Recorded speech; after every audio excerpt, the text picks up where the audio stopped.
started throwing in the towel, cause we put them on the ropes. Put them on the ropes. Stop playing around and let them keep it close. Put them on the ropes. Time to close it out. I'm into chasing rings, I ain't into chasing clout. Put them on the ropes. Put them on the ropes. Stop playing around and let them keep it close. Put them on the ropes. Time to close it out. I'm into chasing rings, I ain't into chasing clout. Put them on the ropes. Ice running through my veins. Nice when I do my thing. I'm going in, playing to win, but this ain't no game. I am not missing, long as the clock ticking. Y'all need to stop switching when you see my shot tripping. So relentless, so dedicated, I'm so determined. There's a hunger inside me to keep the fire burning. Keep on fighting, they're trying to tear me down. They coming after the king and they're trying to take the crown. Put 'em on the ropes, put 'em on the ropes. Stop playing around and let them keep it close. Put 'em on the ropes, time to close it out. I'm into chasing rings, I ain't into chasing clout. Put 'em on the ropes, put 'em on the ropes. Stop playing around and let them keep it close. Put 'em on the ropes, time to close it out. I'm into chasing rings, I ain't into chasing clout. Put 'em on the ropes, put 'em on the ropes. Stop playing around and let them keep it close. Put 'em on the ropes, time to close it out. I'm into chasing rings, I ain't into chasing clout. Put 'em on the ropes.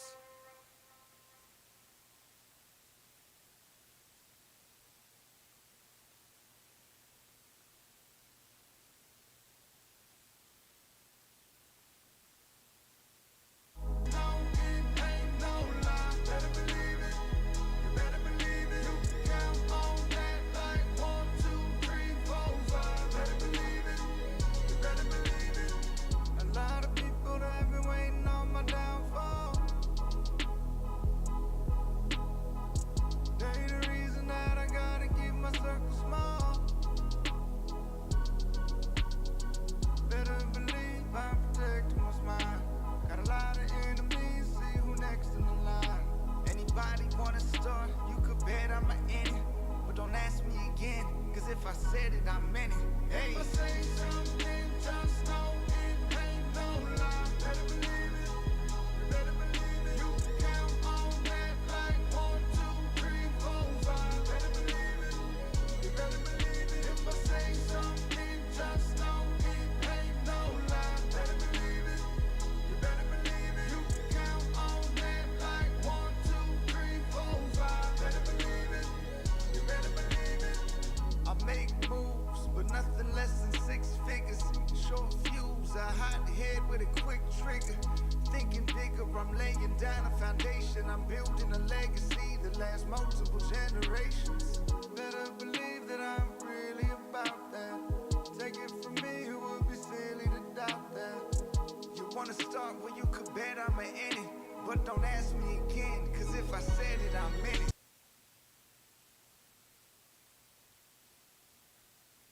Welcome to the inferno. Messing with the scars to prove it. If you're gonna risk it, be prepared to lose it. It doesn't matter who I'm taking it to. Whatever I gotta do, I'm gonna be making it. The inferno.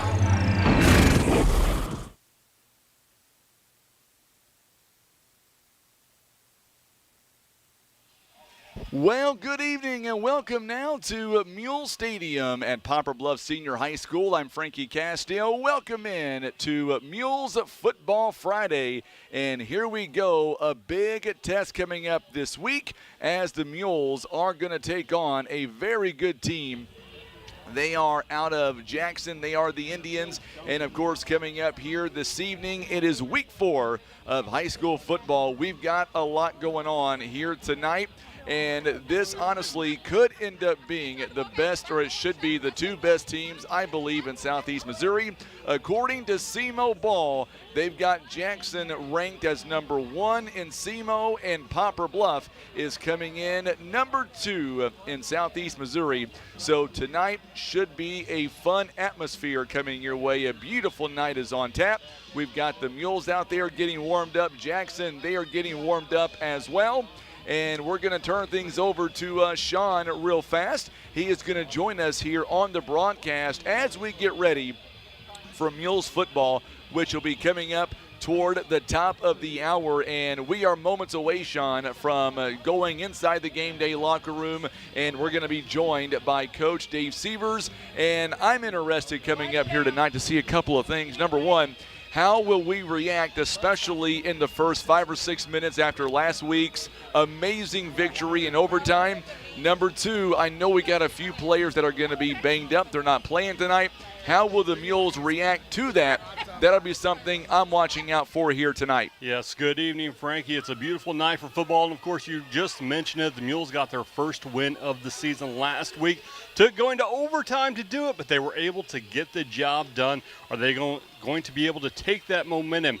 Worked on it this past week and continued on against a very tough Jackson team. Of course, it is a rivalry game. If we're going to throw the cliches out there, when rivalry games happen, you throw the records out the window, throw the stats out the window. This is Poplar Bluff. This is Jackson. It's going to be a fantastic night of football here in Poplar Bluff. Also, we're going to have to be keeping out getting those injuries.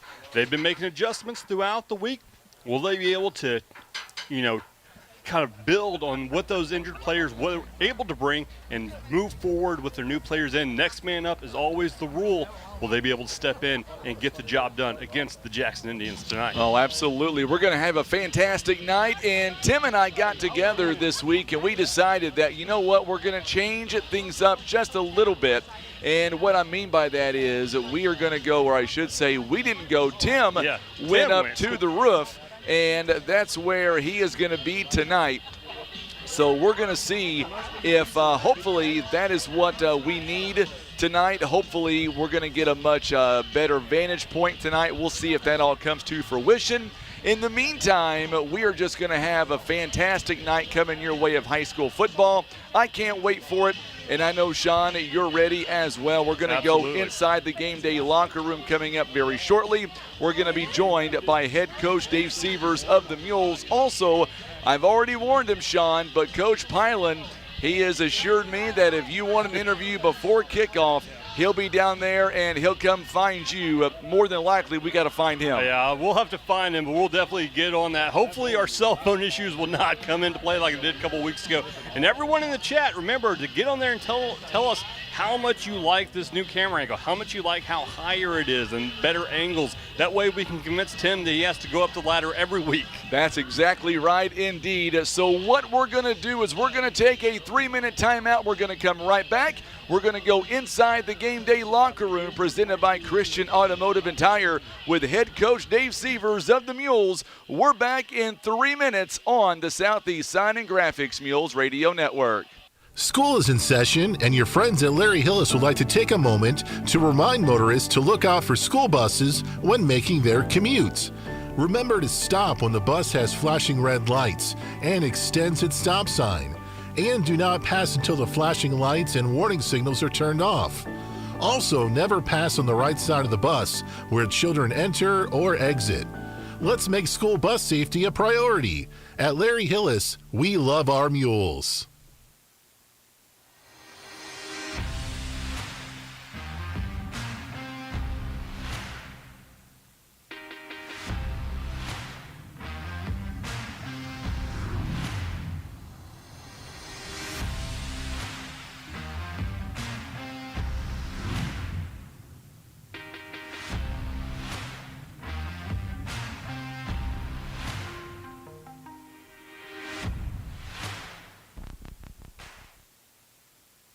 Caring for those you love also means taking good care of yourself. At Poplar Bluff Regional Medical Center, our healthcare providers take the time to identify your health risks and help you prioritize good health. Regular checkups and age-appropriate screenings are important to be healthy now and stay well in the future. With same or next day appointments and online scheduling, we make it easy to make an appointment right now. You can even see us from the comfort of your own home via telehealth. Put your health first today by making an appointment by visiting pbrmc.com and searching online scheduling.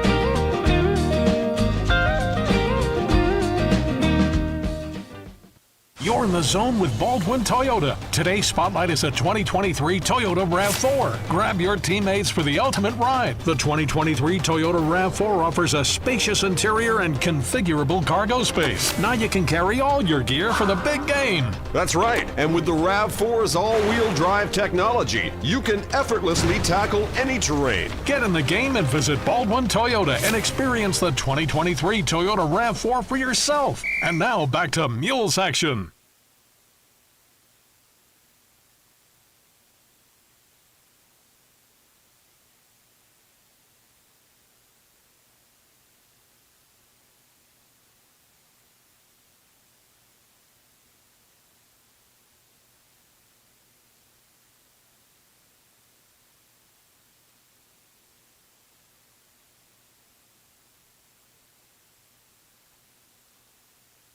We're back live on the pregame show. Time now to go inside the game day locker room presented by Christian Automotive and Tire. And joining us once again, it is head coach of the Poplar Bluff Mules, Coach Dave Sievers. Coach, before we get started, can we just digress for just one moment and the fact that the regular season is already a third of the way over?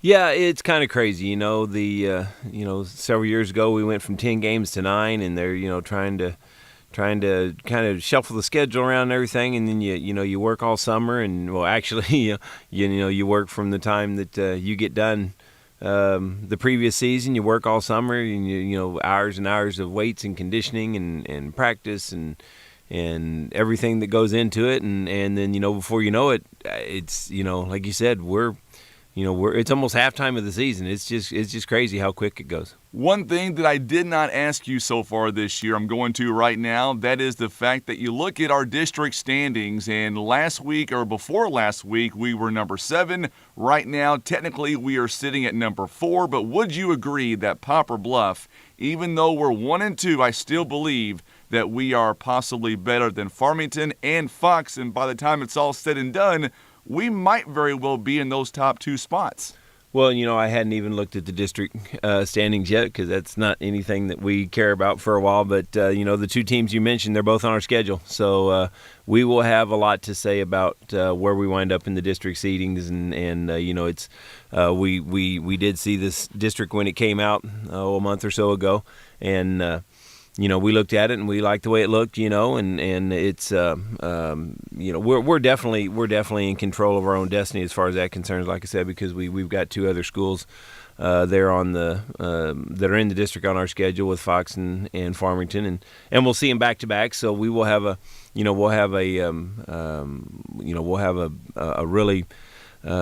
real good idea of what the end of the season is going to look like here in about a month. Absolutely, and let's talk about the opponent coming up tonight. It is the Jackson Indians, a familiar rivalry. This year they're in Class 6, which means we're going to get some bonus points, but you look at the offense, and much like in recent years, this is a very dangerous football team. Yeah, they are. They look a lot different than they did, under Coach Eckley for all those years. They spread everything out and threw the ball around a lot, and they did a lot of misdirection stuff with their quarterbacks and a lot of rollouts and stuff. So, but they're more of they're going to try and run the football at us. They want to run a ton of GT and stuff, but they will. They've got plenty of passing games. So it's as long as Coach Eckley had been here, I think we had kind of. Figured out what he was going to do. It's just a matter of stopping him, which wasn't always the easiest thing to do. But, Coach Nesbitt's just got, he just moved in there and he's got them rolling. And they're, to look at them on film, we're going to have to be ready to go. Now, looking at last week, the Mules, finally, we did something that we haven't done all season, and that is we were able to keep our offense on the football field for long, sustaining drives, at least in my mind, Coach, a big reason as to why we were able to win in overtime. Yeah, that's, the thing about the first 2 games, especially when you go back and look at the stats in the Valley View game. I think we had 6 first downs. They had 21, and we still only lost by 2 scores, which is just amazing when you look at how unbalanced or one-sided the stats were the first couple weeks. The fact that we were even in the games is it's a tribute to the way the defense was playing and stuff. But we thought we had a really good game plan against Cape. Cape plays a kind of a hybrid little defense, and they've got extra safeties on the field. And like I said, I think we talked about last week. Sometime it looked like there's 13 or 14 of them running out because they all trigger to the ball so fast. But there's holes in their defense, and we were at least for last week for a couple hours we were able to exploit it. And that's that was a huge thing. The fact that we finally were productive on offense was a big part of it, because that's what that was a big part of the game plan to keep Cape's offense off the field. And obviously we didn't do a great job of it because they scored 35 points, but ultimately in the end the kids fought through an awful lot last week, and we were able to get a huge win in overtime, and it was huge for the kids. It was huge for the program, and obviously it helped us as far as the conference and the district standings are concerned. I really thought that Jay Edmondson last week, Coach, really grew up, and the fact that, he was able to figure out quite a few things, and he was able to do things on the football field last week that he was not able to do in the first 2 weeks. We are really fortunate in the fact that we've got two kids that we feel comfortable putting on the field, and like we did against Valley View, we used Jay to spell some people on defense, and we're comfortable throwing Mason back in the game, but last week Jay really showed why he's such a valuable part of the team. He not only I don't know, we threw for like 250 and ran for 100.5 or something. We had almost 400 yards of offense last week, which is obviously by far the best game we've had this year, and Jay was a big part of that. He was comfortable in the pocket. We did a pretty good job of protecting him. We're protecting the quarterback much better than we're protecting the running backs. We got to do a much better job of running the football. But always looking for something to improve on, and coaches are always looking for something to be negative about, I guess. But we were able to do what we've kind of been trying to do all year long, and that's kind of be a balanced and hopefully a dynamic football team, because we've got a ton of weapons. We've just it's a shame that there's only one football on the field at a time, because we've got so many kids that need the ball in their hands, and it was just good last week to see the kids come together, and we were able to throw the ball around very effectively, and Jay did a great job running the football when we needed him to. And, of course, the main thing is right now with us playing Jackson, is the team as jacked up as they were last week on the road when they took on Cape? Well, I think so. This is a unique bunch of kids in that they're kind of hard to read. I don't want to say they don't focus, because they do, but man, you get in practice and you listen to some of the stuff that's going on, and you're thinking, what in the world are these kids doing? They like to have a good time, but they can crank it up and focus when they need to, and we've had a good week, and I've been stressing to them all week long the significance of this game. I said, guys, it's not a make or break. It's not a, if things don't go our way, the season's over or anything. But I told them, I said, you guys just need to understand what we have an opportunity to do this week. We got an opportunity to go 2-0 in the conference and really put ourselves in the driver's seat there, and take a step up, in the districts, and Jackson. Even though we got them last year, I think everybody understands that they're still the cream of the crop around here. They're still the program that's got to be beat. Last year we scored the first 3 times we touched the ball, and then we didn't score again the rest of the game. So it was, I thought last year that we were the better team. I'm not saying we got lucky or anything. I thought we were the better team last year, but we had to fight for it, and nothing's going to change. Nothing's going to change tonight. We're facing a really, really good team, and we just have to. We've still got stuff to prove. Some of the kids had their feathers ruffled a little bit. I don't pay a whole lot of attention to all the social media stuff and the SEMO ball polls, but season started and we were, I think, 4th or 5th on the SEMO ball polls, and some of the kids were all ruffled. And I'm like, well, we just got to go prove that they're wrong, and that's kind of what we're hoping to do tonight. Like I said, Jackson is still, I think they're still the standard for the area, and I think they're the team that has to be considered to be the one of the top teams around here. But I think we're pretty close, and I think we're going to hopefully have a chance to show everybody tonight that maybe there's maybe things are a little bit more balanced than what they've been in the past. Well, let's go beat them for sure, and let's talk about how to beat them. So give me your keys to victory, Coach. Give me 2 or 3 keys on what it's going to take tonight to beat the Indians, and more importantly, go to 2-0 in the conference. Well, it's incredibly simplistic. We just gotta score more points than them. We got to keep our offense on the field. They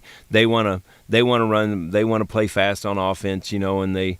We've got a deal in practice where when we're playing up-tempo teams, we'll put 2 or 3 offensive huddles on the field and make the defense just play as fast as they can to get ready for what they're getting ready to see. But you still can't match the tempo that Jackson's going to bring at us tonight. But you can get the kids ready for how fast the Indians are going to want to play tonight, and that's the biggest thing. We have to, if we can duplicate our offensive success from last week, we've got a real good shot. If we struggle offensively and we can't keep their offense off the field, it's going to be a long night for us. So the game plan this week is. I'm not going to say it's been an easy week getting ready, but the game plan this week is pretty much the same as it was last week. I mean, offensively, we got to hang on to the football. We've got to be successful on first down, and we've got to keep Jackson on the sideline. All right, Coach. Best of luck to you coming up tonight. Go get them, and more importantly, get that victory. We'll see you guys after the football game. Thank you so much. You betcha. Joining us inside the game day locker room is head coach Dave Sievers of the Poplar Bluff Mules. Still to come, we've got your starting lineups. We've got your official keys to victory, and kickoff is coming up. Top of the hour, it is the Mules and the Indians. We are live at Mules Stadium in Poplar Bluff. You're watching and listening to Mules football on the Southeast Sign and Graphics Mules Radio Network.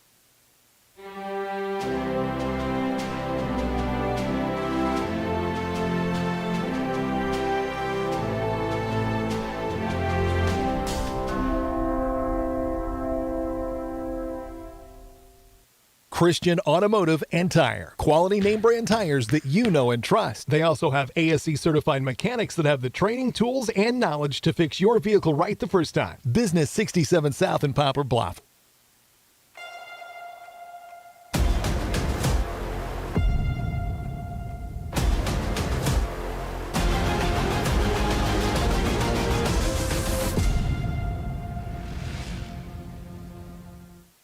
Maverick Glass offers repair of automotive, commercial, and residential glass, including mobile repair services. From a chipped windshield to a custom glass shower, remember Maverick Glass. Thank you for making Maverick Glass the area's leading glass company for more than 30 years.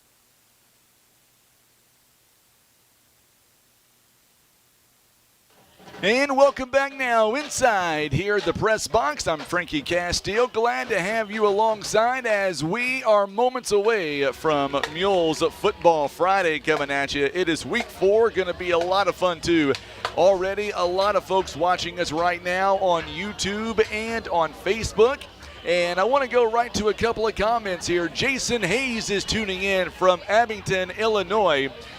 And he says, happy birthday to Anna Hayes. And Jason, just so you know, she has agreed to come up during halftime. So we'll be able to interview the birthday girl coming up at halftime. Of course, Miss Anna, big basketball player for the Lady Mules. She'll be on with us. Also, Brandon Wilson, he is tuning in on Facebook. Constance Marie says she can hear us all the way in Batson. And there's Dr. Aaron Corman, the Poplar Bluff School Superintendent. He is going to be joining us momentarily as well. We'll welcome him in the booth here coming up. My good friend David Hadley is tuning in. Don Collins is tuning in. We appreciate that as always. Make sure and hit that share button for us on Facebook. Also, we've got well over about 100 right now watching the pregame on YouTube. It is going to be a fantastic atmosphere tonight for some high school football. Joining us here in the press box, a very good friend of ours. I want to call him a good friend. He may not agree with me. Dr. Aaron Corman, Poplar Bluff R1 Superintendent. And Dr. Corman, glad to have you on here for week 4 of our second home game of the football season. Well, hello, friend. How's things going It this is evening? going fantastic. What I want to know is, how has your first month of school treated you so far? Oh, Lord, I tell you what. I have learned that post-COVID, sometimes our young scholars have forgot to bring their act right to school. But other than that, it's been going pretty smooth. I got to tell you real fast, we're here in the pregame. We are still about 18 minutes away from the kickoff on YouTube tonight. About 100 people watching us on YouTube right now. Wow. And that just tells me by the time this is all said and done, we're going to have a tremendous amount of viewers. And I know you won't take credit for it, but I'm going to give it to you anyway. Yeah. You and the IT department, if it wasn't for your quick thinking and getting us internet, ethernet here, I'm not sure if our broadcast like this would be able to go on. So once again, the IT department, to you, a big hats off to you guys for allowing us to do this every single ball game. Man, I tell you what, it's important for us. We believe our story is going to be told here at Bluff, and we want to make sure that we're being the ones telling it. And we have many folks around the country or around our community that can't come, elderly shut-ins that love football but just can't make the trek to the stadium. So we're excited to have the opportunity to get our message out there and let them see what Mule football is all about. The second member of our broadcast team, John Scott, not here yet. He's on his way, but he did tell me the reason why that you haven't communicated with me over the last month is you don't like me, he says. I know he's lying, right? He's got to be lying. Of course he's lying. Of course he is. I just walked all the way around this stadium with you John did. Scott, and he stopped right over there to eat a hot dog. So he's here somewhere. He's down there at the concession stand stuffing his face. But that's about right. Yeah, we were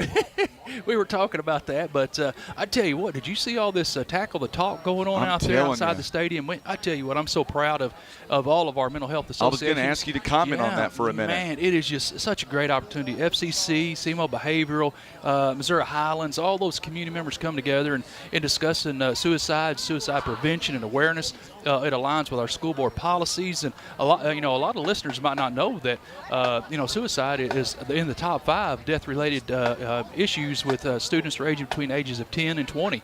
So it's important for our kids to have an opportunity to speak and to talk, and mental health awareness is one of the most underserved situations in our community. So, man, it was great turnout. Yes. There was a lot of people there, and those that may be seeing those folks wearing yellow out here, that's what it is, suicide awareness. September Suicide Awareness Month, and I know our hearts go out to Jackson. I know that they lost a former player to suicide just this past weekend, so we want to be respectful of them, but also just open up the doors of conversation where people can, feel comfortable discussing suicide. I know in my family, I had a cousin that lost his life to suicide, so it's important for me, for everyone to be able to talk about that and get kids the mental health services that they need. So I appreciate all those folks coming out and supporting the district. Absolutely. Any big challenges so far in the first month of school so far as your tenure as the new superintendent? Man, I tell you what, I think some of the biggest challenges that I have is that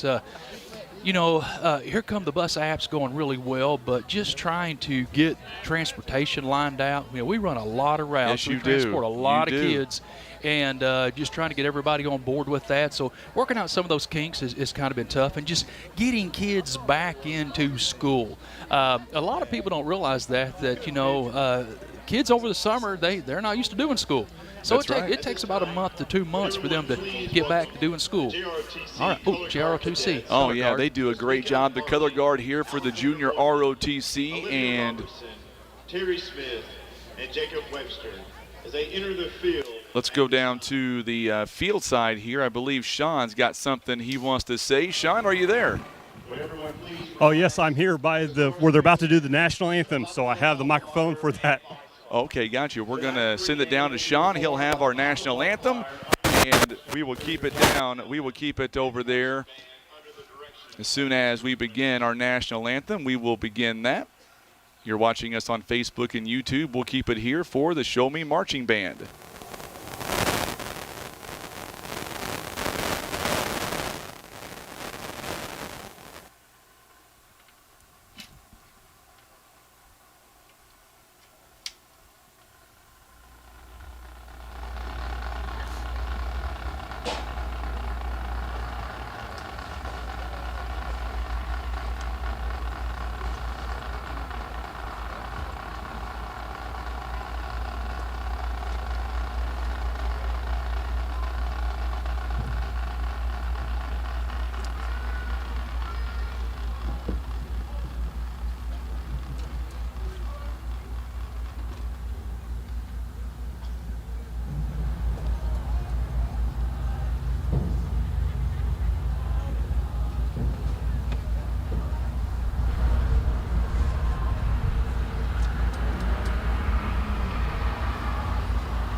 Outstanding job with our national anthem. I know it's kind of tough to hear all the way across the football field, but they did a phenomenal job, and it's so glad to have them sing it live right here in Poplar Bluff. They do a great job. Those kids, I tell you what, it's one thing I love about our district is we have so many opportunities for kids to be involved in something. You know, kids need to be a part of something to keep them engaged in school, so we're excited to have opportunity for the band and for our choir and now the school fight song. Absolutely. The school fight song is about to go on right now. The junior ROTC with the colors here going to walk back along the track, and once they get to the fight song, we'll be able to hear that live right here.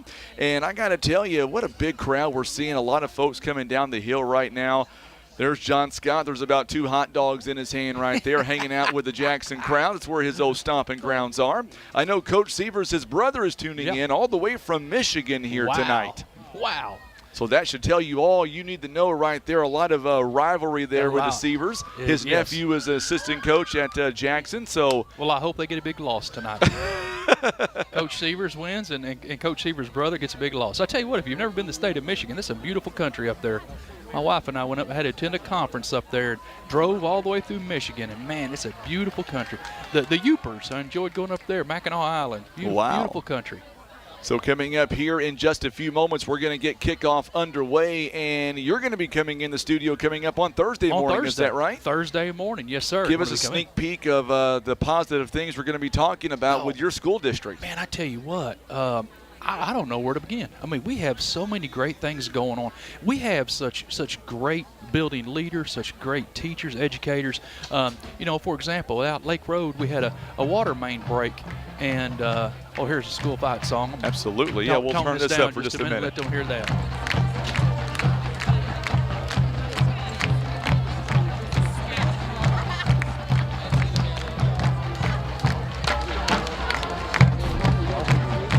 Man, our Show Me Marching Band does such a great job. Love being able to showcase them every week. Oh, I enjoy that so much. Well, you know, for example, we had a water main break down at Lake Road. Well, it was actually some water line maintenance, and they had to shut water down to our building, and within 20 minutes we had, you know, a big water tank for the kids, but we had Grandparents' Day the next day, and we were able to pull that off and had over 200 grandparents come to Lake Road just to support their grandchildren. So, you know, just a lot of great things going on. Academically, we're excited about the learning opportunities for our staff, community involvement. Man, we've been planning for this eclipse. I know it's not until April coming up, April 3rd or 4th, but we've been planning for months, trying to. They're projecting over 20,000 people coming into Bluff. So, man, we're excited about those opportunities. We just have so much going on, both with our Board of Education. I mean, they're working hard to meet the needs of our learners in the community. So we've got a great group that we work with. So, man, that's just a few things. We got a whole bunch. I don't have enough time today before the football game to talk about all that good stuff going on. I'm excited to have you on the program. I know you're out here doing security, shaking hands, and meeting some of the folks here, the community members. And I'm excited to have you on every home game, and I'm looking even more forward to having you in coming up on Thursday morning at 7 a.m.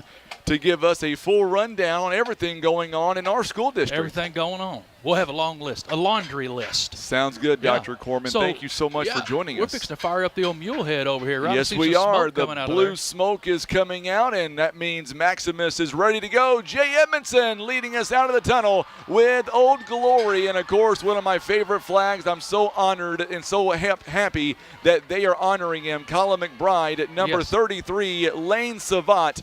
He would have been a senior this year, Dr. Corman, and he meant a whole lot to this football team. But more importantly, he meant an awful lot to the community as well.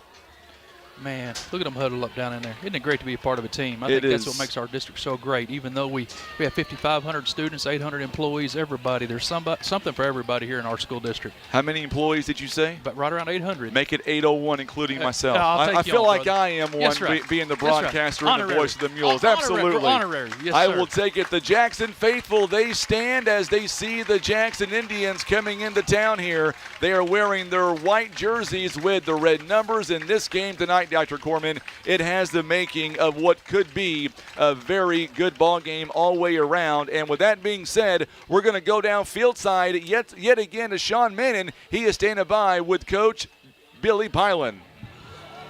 All right, hey, we are now. Coach just got away from me. Coach Pylan. Well, there you You go. walked away right as we were coming on. So it's game 4, Poplar Bluff and Jackson. What are you looking for to start off this game? Driving off the ball and getting a great start. It's been our problem this year. If we can do that, we'll be okay. All right, you're going to be focusing more on passing or running. How is the offense going to kind of focus here at the start of the game?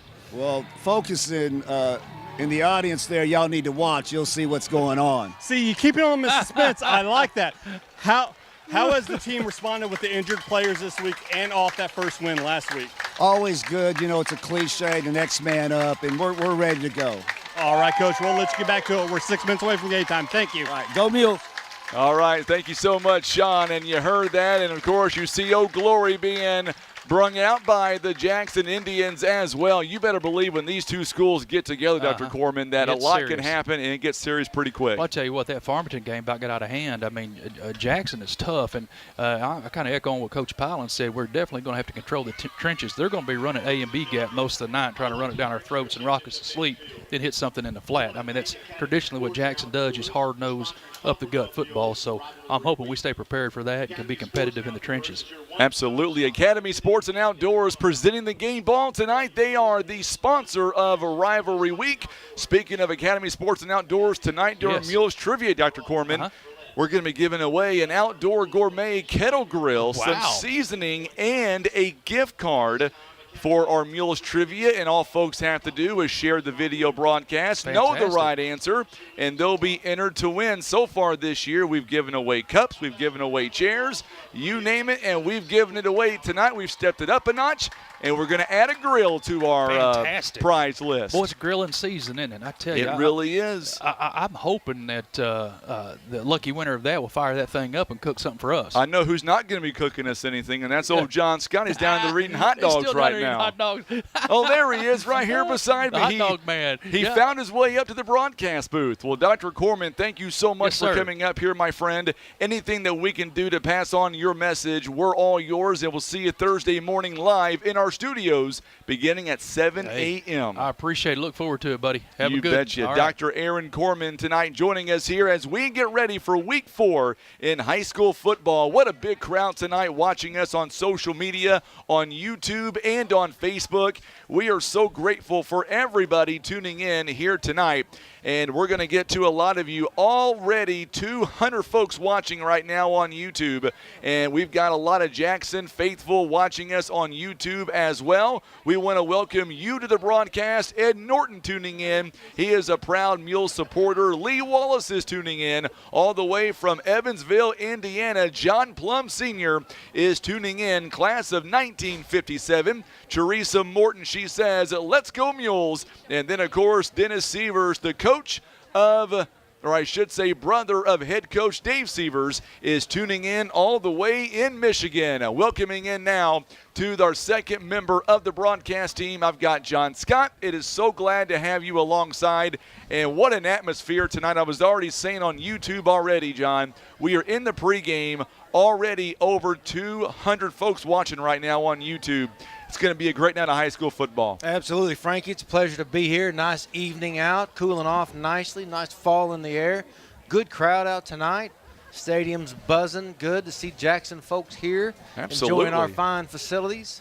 So it should be a great night for some football. I think you're right. So we're going to be introducing you to our captains coming up here in just a moment, and we're going to start with the Mule side.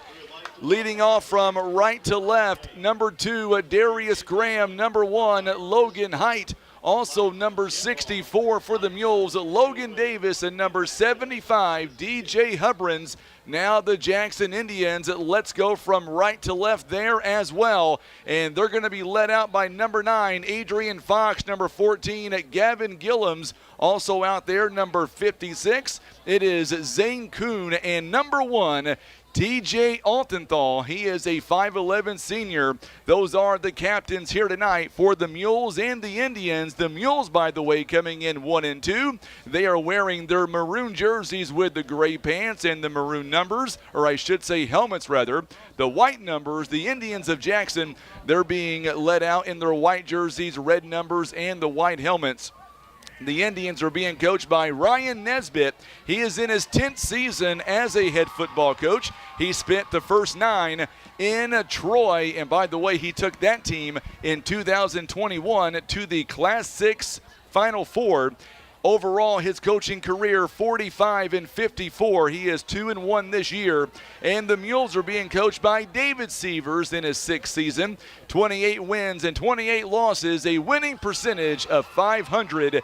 And we are about ready for the opening kickoff coming up here tonight. And in just a moment, we're going to throw it down once again. We will throw it down to Sean Mannon once we learn who is going to receive first. And let's go. Here we go now. And it looks like, here we go, as they shake hands, we're going to bring in Sean Mannon again. Take it away to close us out here at the pregame.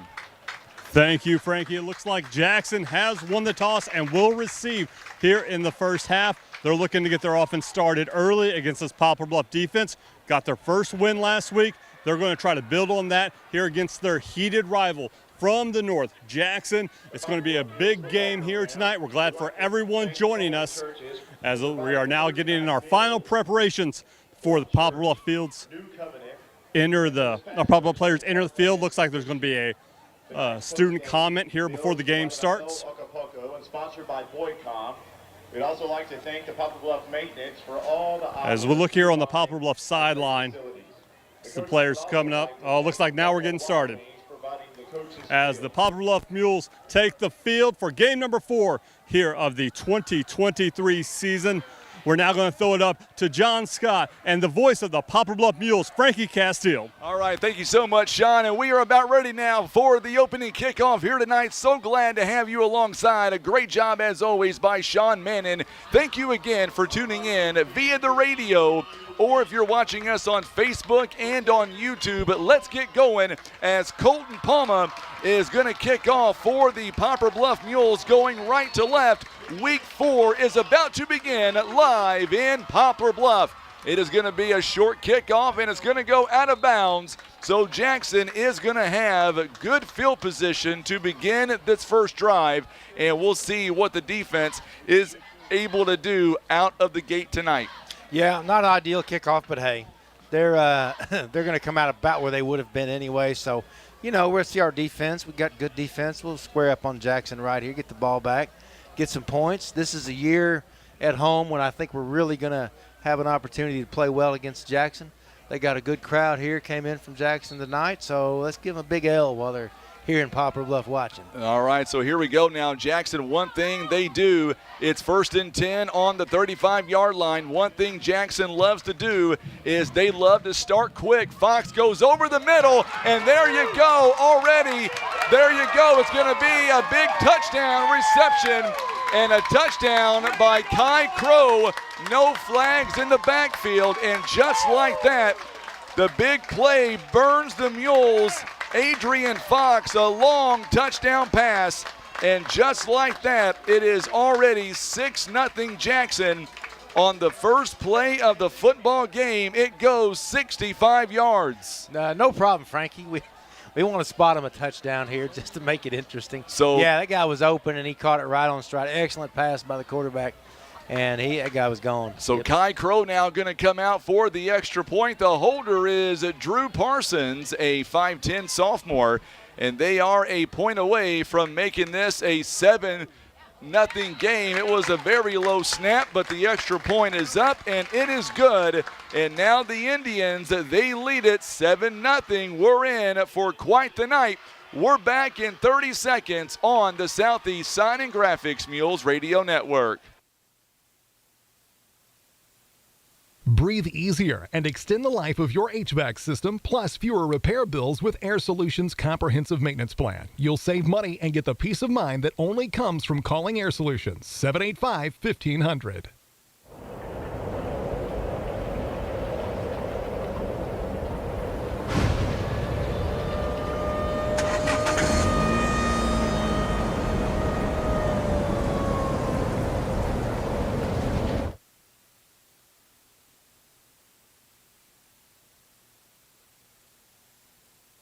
First drive of the football game, and Jackson, they go down one play, 65 yards, and Kai Crow now going to kick it off, and it'll be returned deep by the Mules back at the 2-yard line. Darius Graham gets a little bit of space. He is still on his feet, and he'll be tackled near the 40-yard line. So the Mules with a great return.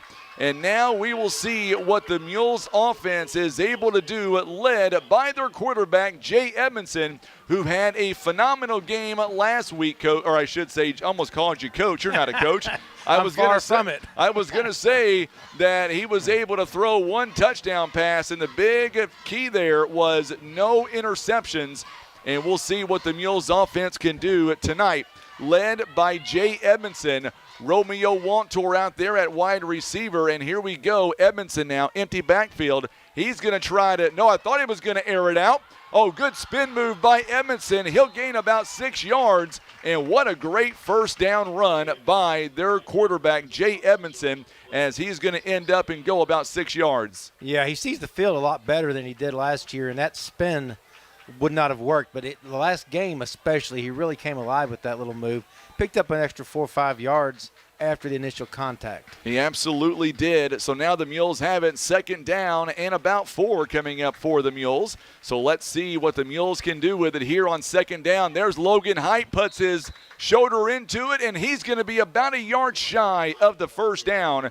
He'll get to about the 49, so now it's a third down and a very short one. And the Mules, so far this year, they are averaging 29% on third down conversions, but this one right here would be a big first down conversion if they're able to get it. Oh, yeah, I need to pick this up right here, keep the drive alive, keep the offense out on the field. Rebecca Osborne is tuning in from Puxico, Missouri. Tom Cash is in as well. And there you go. The Mules put their head down, and Logan Height is able to get a Larry Hillis Dodge first down. And the Mules now entering in the Jackson territory. They will be spotted at the 47-yard line. The Mules moving those chains. Make sure and hit that share button for us on social media.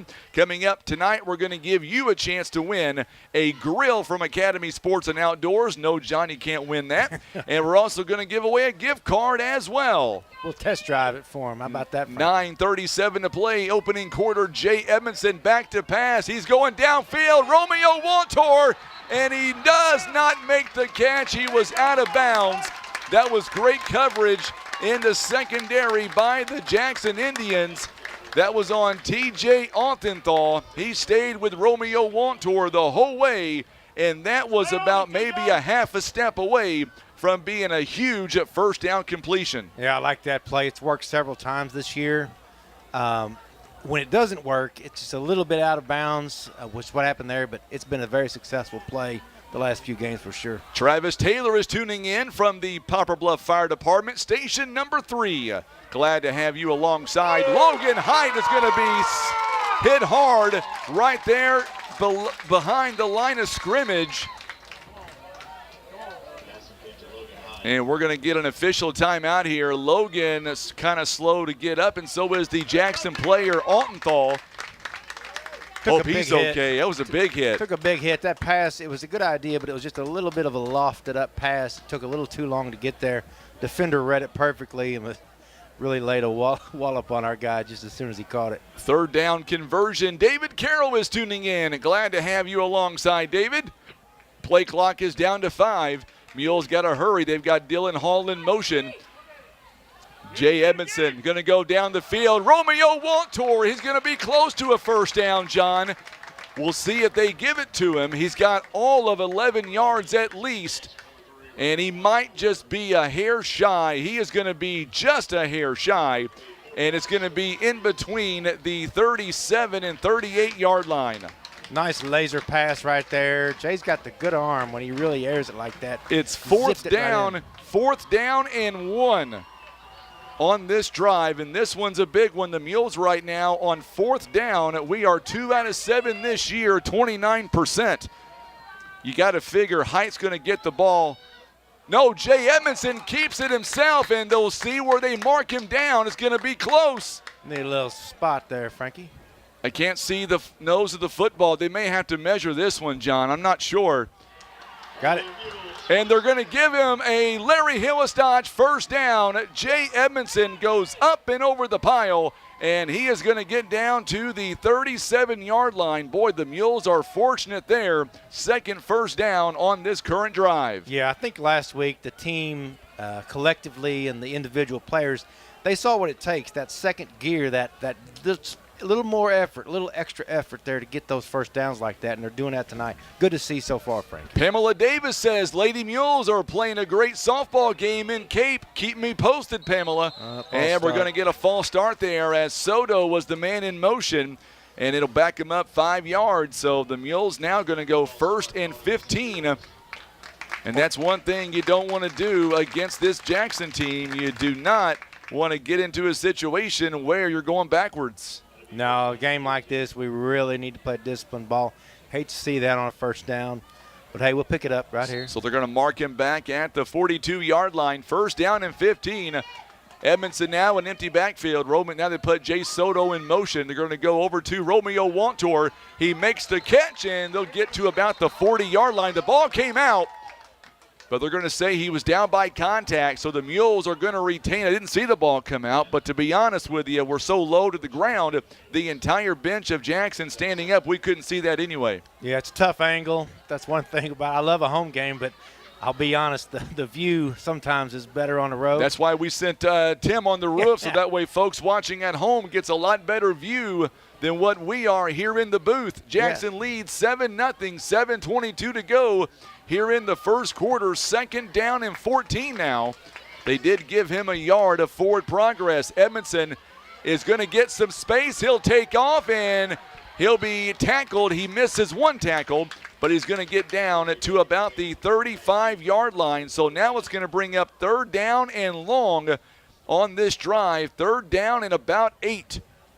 So 3rd down and 8. By the way, Lonnie and Miss Diane Taylor is tuning in. Also Angie Rideout, she is tuning in as well. Glad to have her alongside back in Poplar Bluff. Make sure and hit that share button for us and let us know where you're watching from and what team you're going for tonight. 3rd down and 8. Jackson now bringing some pressure, and they've got him this time. They brought the blitz, and there's going to be a sack all the way back at the 45 or make that 44-yard line. Yeah, that was tough, Frankie. They brought the heat, and Jay didn't have anywhere to go with it.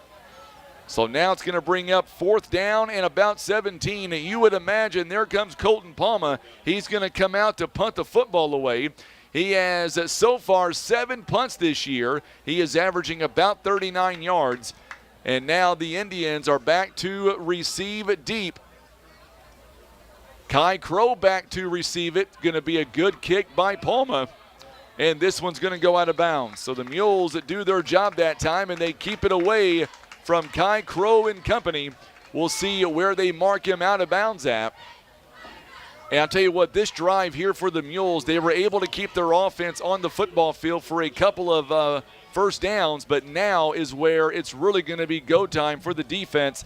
They've got to be able to keep this offense of Jackson at bay, and this drive will say an awful lot. Oh, absolutely it will, Frankie. We had a good offensive drive. The penalties really what hurt us on that false start. Really killed that drive. So now here we go. Adrian Fox, a shovel pass outside, and Altenthal is going to get a couple of yards, or he'll get quite a bit of yards, actually. There's a flag coming in at the end of the play. We'll see who it's going to be on. We'll see. Tell you what, these two schools, they know each other so well. Whether it's football, basketball, baseball, they know each other very well. They're going to give him 6 yards or make that 5 yards on the run.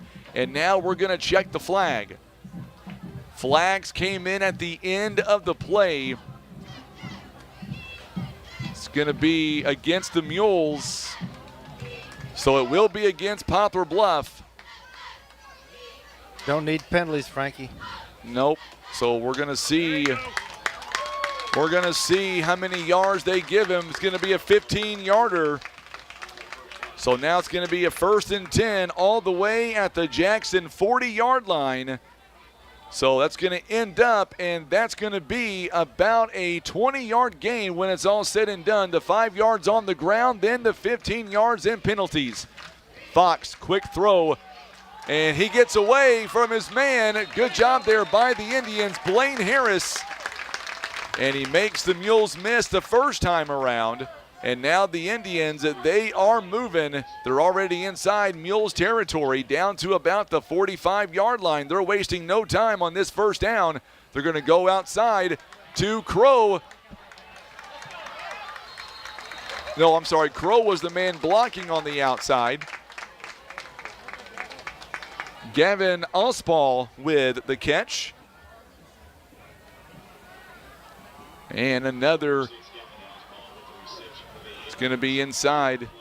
There's a flag on the play. I didn't see that one until right now. Hold, perhaps. I believe it's going to go against the Indians. They're going to walk it back, so it will be against Jackson this time. So they had it on the 45-yard line of the Mules, and they're going to mark him back, it looks like, a full 10 yards. Or make that, nope, it's going to be back to about the 49 of the Mules.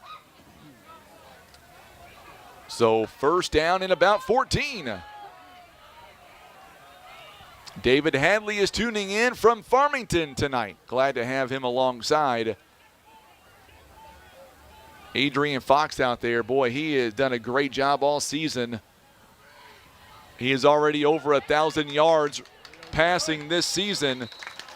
There's another big gain on first down. This one is by Hampton. Running the option, interesting. Haven't seen that in a little while. Jalen Hampton, and they're going to mark him down all the way inside the 40-yard line. And there's another run by Hampton. Hampton this time on second down. He's going to end up with a first down on that particular run on second down and 3. So now Hampton, and they're not wasting any time. They're going to get it down to about the 31-yard line of the Mules. It's first and 10.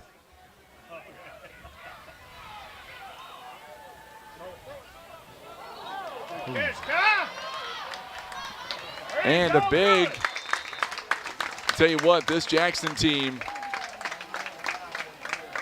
They run that up tempo, Frankie, and it's interesting. You know, I like how they do their offensive plays. The entire team looks over the sideline. They get the call from the coach, various coaches, I'm sure, for the different positions, and they're ready to go. Yes, they are. They're not wasting any time. Fox now, he's going to keep it himself this time, and he's going to be taken down by Logan Height. So Height was in on the tackle on the quarterback keeper that time. And they're going to get him down to about the 14-yard line or so. Height with a huge tackle that time. And now we're going to go over the middle and just dropped in the end zone, nearly intercepted. Good job there by the Mules. Jay Edmondson, Darius Graham, Kai Crow was the intended target. And the Mules catch a break there. Third down and 6. Almost an interception. That would have been nice.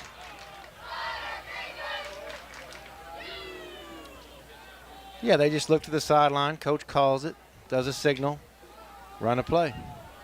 So now they're not wasting any time. Here we go again. This one is going to be, once again, good job by the Mules defense. Connor Stevens again reaches in and breaks it up. Nice. And now fourth down coming up. And you know they're going to go for it here. It's obviously 4-down territory. So Tim is up on the roof tonight. Hope you are enjoying the vantage spot. I looked over to see Tim, and it wasn't Tim. No, it wasn't Tim. Somebody else. Or he had a way different look. Tim and I got together and talked about it. Here we go on fourth down. And going over the middle. No flag. And no flag. Good job by Dylan Hall. And the Mules will take over on downs. First and 10 coming up now for the Mules. I had an interruption on my internet, but I'm good. Nothing lost on the video feed, just on my end. No big deal. Big stop by the Mules right there. Very Kill big that stop. drive. That could have been a real killer if they'd have scored right there. So here we go. Mules have only 8 yards of offense so far here in the first quarter of play. Jackson 114. The Mules, though, have got to get it going right now. Now is the time.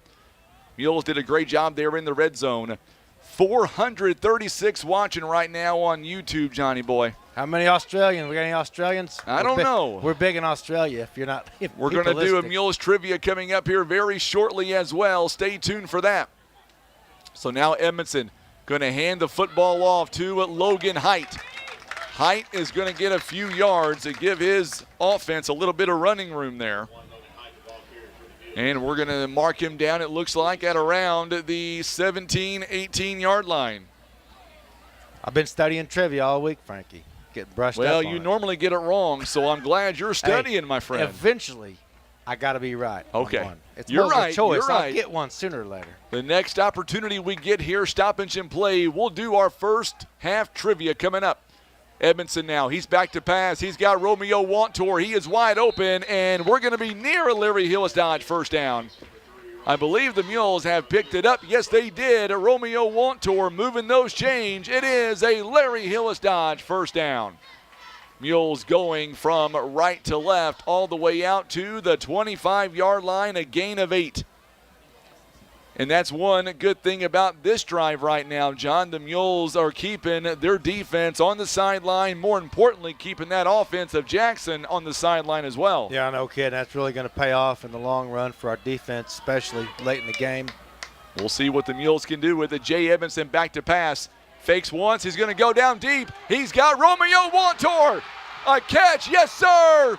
He is down inside the 35-yard line. Another big catch by Romeo Wantor, and that will give the Mules a Larry Hillis Dodge first down all the way to the 32-yard line. Same play that almost worked before. That's a good one, man, Frankie. I'd run that thing again right here. That is 43 yards, and for Romeo Wantor, his longest catch of the season.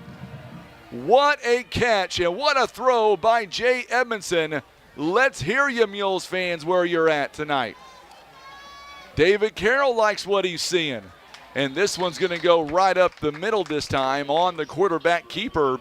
And Edmondson is not going to get a whole lot of yardage. And he maybe are going to get back to the line of scrimmage. Yes, he is. To the 32-yard line. Second down in about 10. You know, we've got good receivers on this team, Frankie. It's nice to have those tall guys, good hands, fast. That's a hard catch. Long bomb over the shoulder. Nice. 2:47 to go here in the first quarter, and the Mules have got to be able to maybe punch this one in and get some points on this drive. Oh, yeah, it changes the whole complexion. So now Edmondson, shotgun formation. This time he's going to throw. He goes over the middle, and it's going to skip in there, incomplete. It was intended for Darius Graham, and it'll be third down and 10 coming up. Mules so far here tonight are 1 for 2 on third down conversions. Jackson, meanwhile, they've not had, well, they're 0 for 1 so far when they were inside the red zone. Mules just outside the red zone. You better believe the Mules right now, they're going to be going on 4-down territory right now. They've got two plays to get 10 yards. They're going to go through the middle. Good catch there. And they're going to get half of it there on third down. But Darius Graham so on the catch. I mean, he's so fast. So Darius Graham with it, and he'll get to about the 25. Big fourth down coming up now. He got 7 of it. Boy, this is a big fourth down coming up. Wide Howell tuning in. Jackson, class of 80. Glad to have you alongside. He is on YouTube from O'Fallon, Missouri. They'll bring the heat, I bet, Frankie. I guarantee it they will. A little quick hitter right here, a little quick hitter. So now Edmondson, shotgun formation. Logan Height right beside him. They're going to pass it instead. They've got a man, Romeo Wantor. Oh! He is inside the 5-yard line. A big Larry Hillis Dodge first down. And that is a huge play on 4th down and 3. And they're going to mark him all the way to the 2-yard line. That was a nice play. I thought he was going to get in right there. Little quick pass across the middle. 23 yards on the pass on 4th down and 3. And the Mules now, they are in a position to tie or at least come within a point to tie Logan Height. He'll be in the backfield. He's got 3 rushing touchdowns this year. I said 3, make it 4. Touchdown Mules. A 2-yard rushing touchdown, and the Mules are on the board at 7-6. Back in business, Frankie. Back in business. What a great drive by the Mules. Colton Palma coming in for the extra point attempt, presented by Patriot Auto Glass. So now Palma is an extra point away from tying the football game. It's on the way. It is good, and the Mules now tie the game at 7-7. We're going to come back. There's the booms coming in on social media. We're back in 30 seconds on the Southeast Sign and Graphics Mules Radio Network.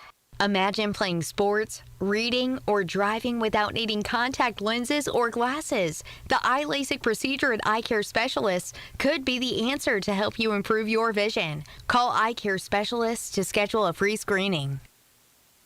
Did you know that 60% of Americans don't have a last will and testament? At Scott Law Firm, we understand that planning for the future can be difficult, but it's important to have a plan in place, no matter the size of your estate. Don't leave your legacy to chance. Call Scott Law Firm.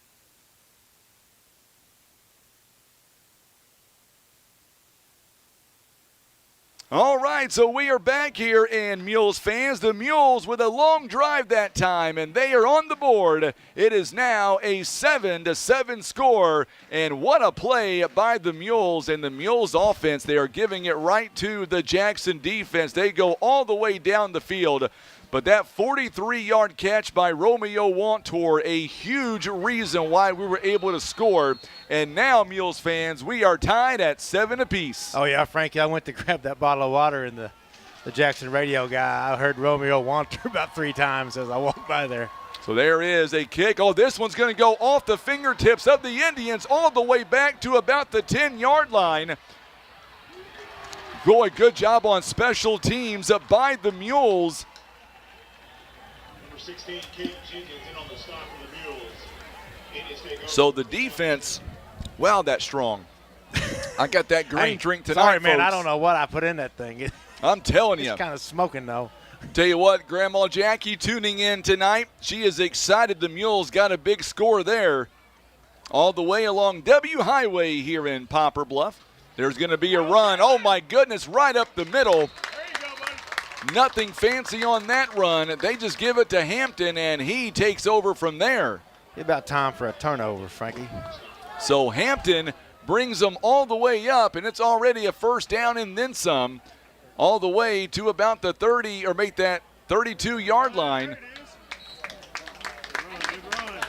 Another run by the Indians, and they're not wasting any time.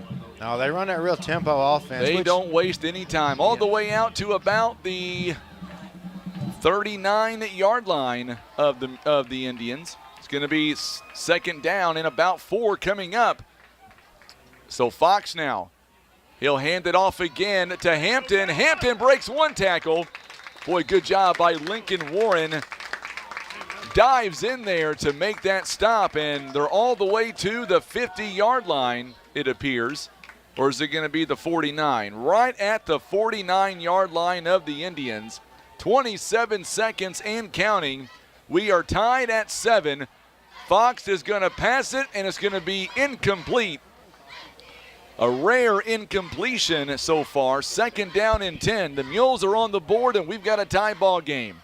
Yeah, the tempo offense works great when it works, but when it doesn't, it really puts the defense in a bad spot. We need to get a stop here, get the ball back, put Jackson's defense back out on the field.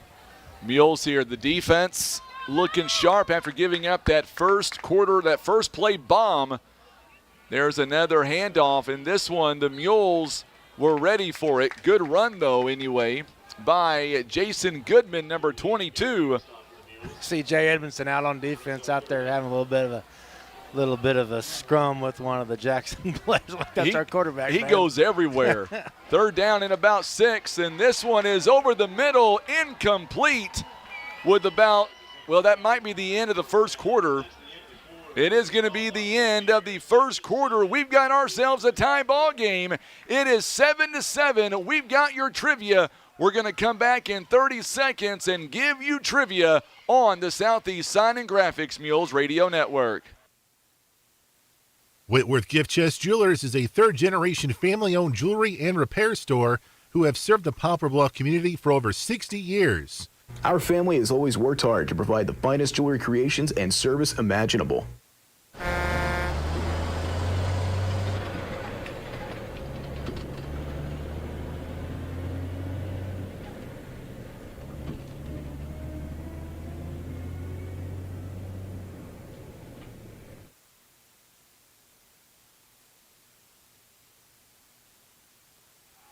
Well, the Jackson Indians, they're not wasting any time on fourth down. They're already back to the line of scrimmage. It is 7:28 as we get ready for the second quarter to begin. And this time, the Indians, it looks like they're lining up to punt the football. Kai Crow is going to possibly punt it away. He will, and he is a dangerous punter. Good Lord. kick. Darius Graham takes it near the 5. Graham is going to get away from one tackle. He's away from another one. He is still going. The 40, down to the 30, still going. The 20, the 10, and touchdown. Yes, sir. Darius Graham on special teams. Oh, Lord. No flags on the play. You betcha Mules are on the board. Oh, that was brilliant, Frankie. Nice. That goes about 90 yards. And just like that, the Mules are out in front. What a huge turn of events. And now Colton Palma is coming out. Well, he covered a lot of field. It was 90 whatever yards, but it was probably another 20 going sideways. Nice run, Darius. Excellent run. Here is the extra point attempt coming by Colton Palma, Patriot Auto Glass. It is up, and the Mules now lead by a full touchdown. What a turn of events. Highlight reel. Highlight reel, Frankie. Nice. That is absolutely amazing as the Mules right now, they now lead it by a score of 14-7. It was a heck of a punt. It really was. I mean, it was a great punt. Darius, man, he did magic. He did it. Let's do some trivia on that one. What do you say? Let's hear it. Here is our first trivia question, Tim. It is a $50 gift card up for grabs. Here we go. Jackson moved to Class 6 this year. Their last game in Class 5 was a loss to Poplar Bluff, by the way, in the district semifinals. What was that final score? Was it 29-28, 28-22, 21-20, or 24-21? Give us your answer right now. And if you know the right answer, we will select one of you for this gift card courtesy of Academy Sports and Outdoors. Make sure and hit that share button for us as well. By the way, this question, by the way, it was something that Sean came up with, and I think it was a little bit easy, by the way, just in my opinion. Well, it's nice to throw in that part about Jackson's last loss in 5A. Was I thought you would like that. So Palma this time, he's going to kick it, and it's going to go to about the 15. And Jackson on the return, boy, they're going to get up to over the 30-yard line. I was going to say the Mules had a big play. They go down and score on special teams, but tell you what, for the Mules' sake, the defense didn't get much rest. No, they didn't, but hey, we'll do that every time. Absolutely. We'll take that one every time, yeah. So now Jackson's going to take over now on the 32-yard line. And that's where the Indians will take over. The Mules right now have done a phenomenal job. 94 yards of offense the Mules have. The Jacksons 147. Logan Height, 4 carries, 10 yards. Edmondson, he's got 5 carries, 4 yards. Passing-wise, Edmondson is 6 out of 8, 80 yards so far here in the first half. Fox, by the way, 4 out of 9 at 99 yards. Kai Crow, he's got 2 catches, 77 yards, that 65-yard touchdown catch back in the first quarter. And Romeo Wantor already 4 catches here, John, at 75 yards including that 43-yard catch that he had earlier this quarter, or make that last quarter. So now defense coming back out for the Mules. Mules now lead it by a score of 14-7. Going to be a handoff to Hampton. This time he runs right in to Jay Edmondson, and Edmondson doesn't get out of his way this time.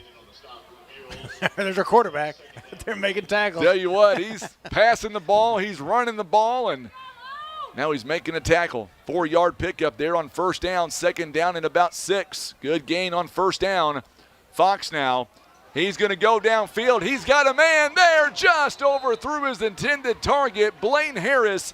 And if he would have made that catch, it would have been off to the races. Oh, yeah. Jackson quarterback's got a really strong arm, big kid. Adrian Fox, he is good. He is fun to watch. Yeah, no, he's a ball player there. He just overthrew his receiver.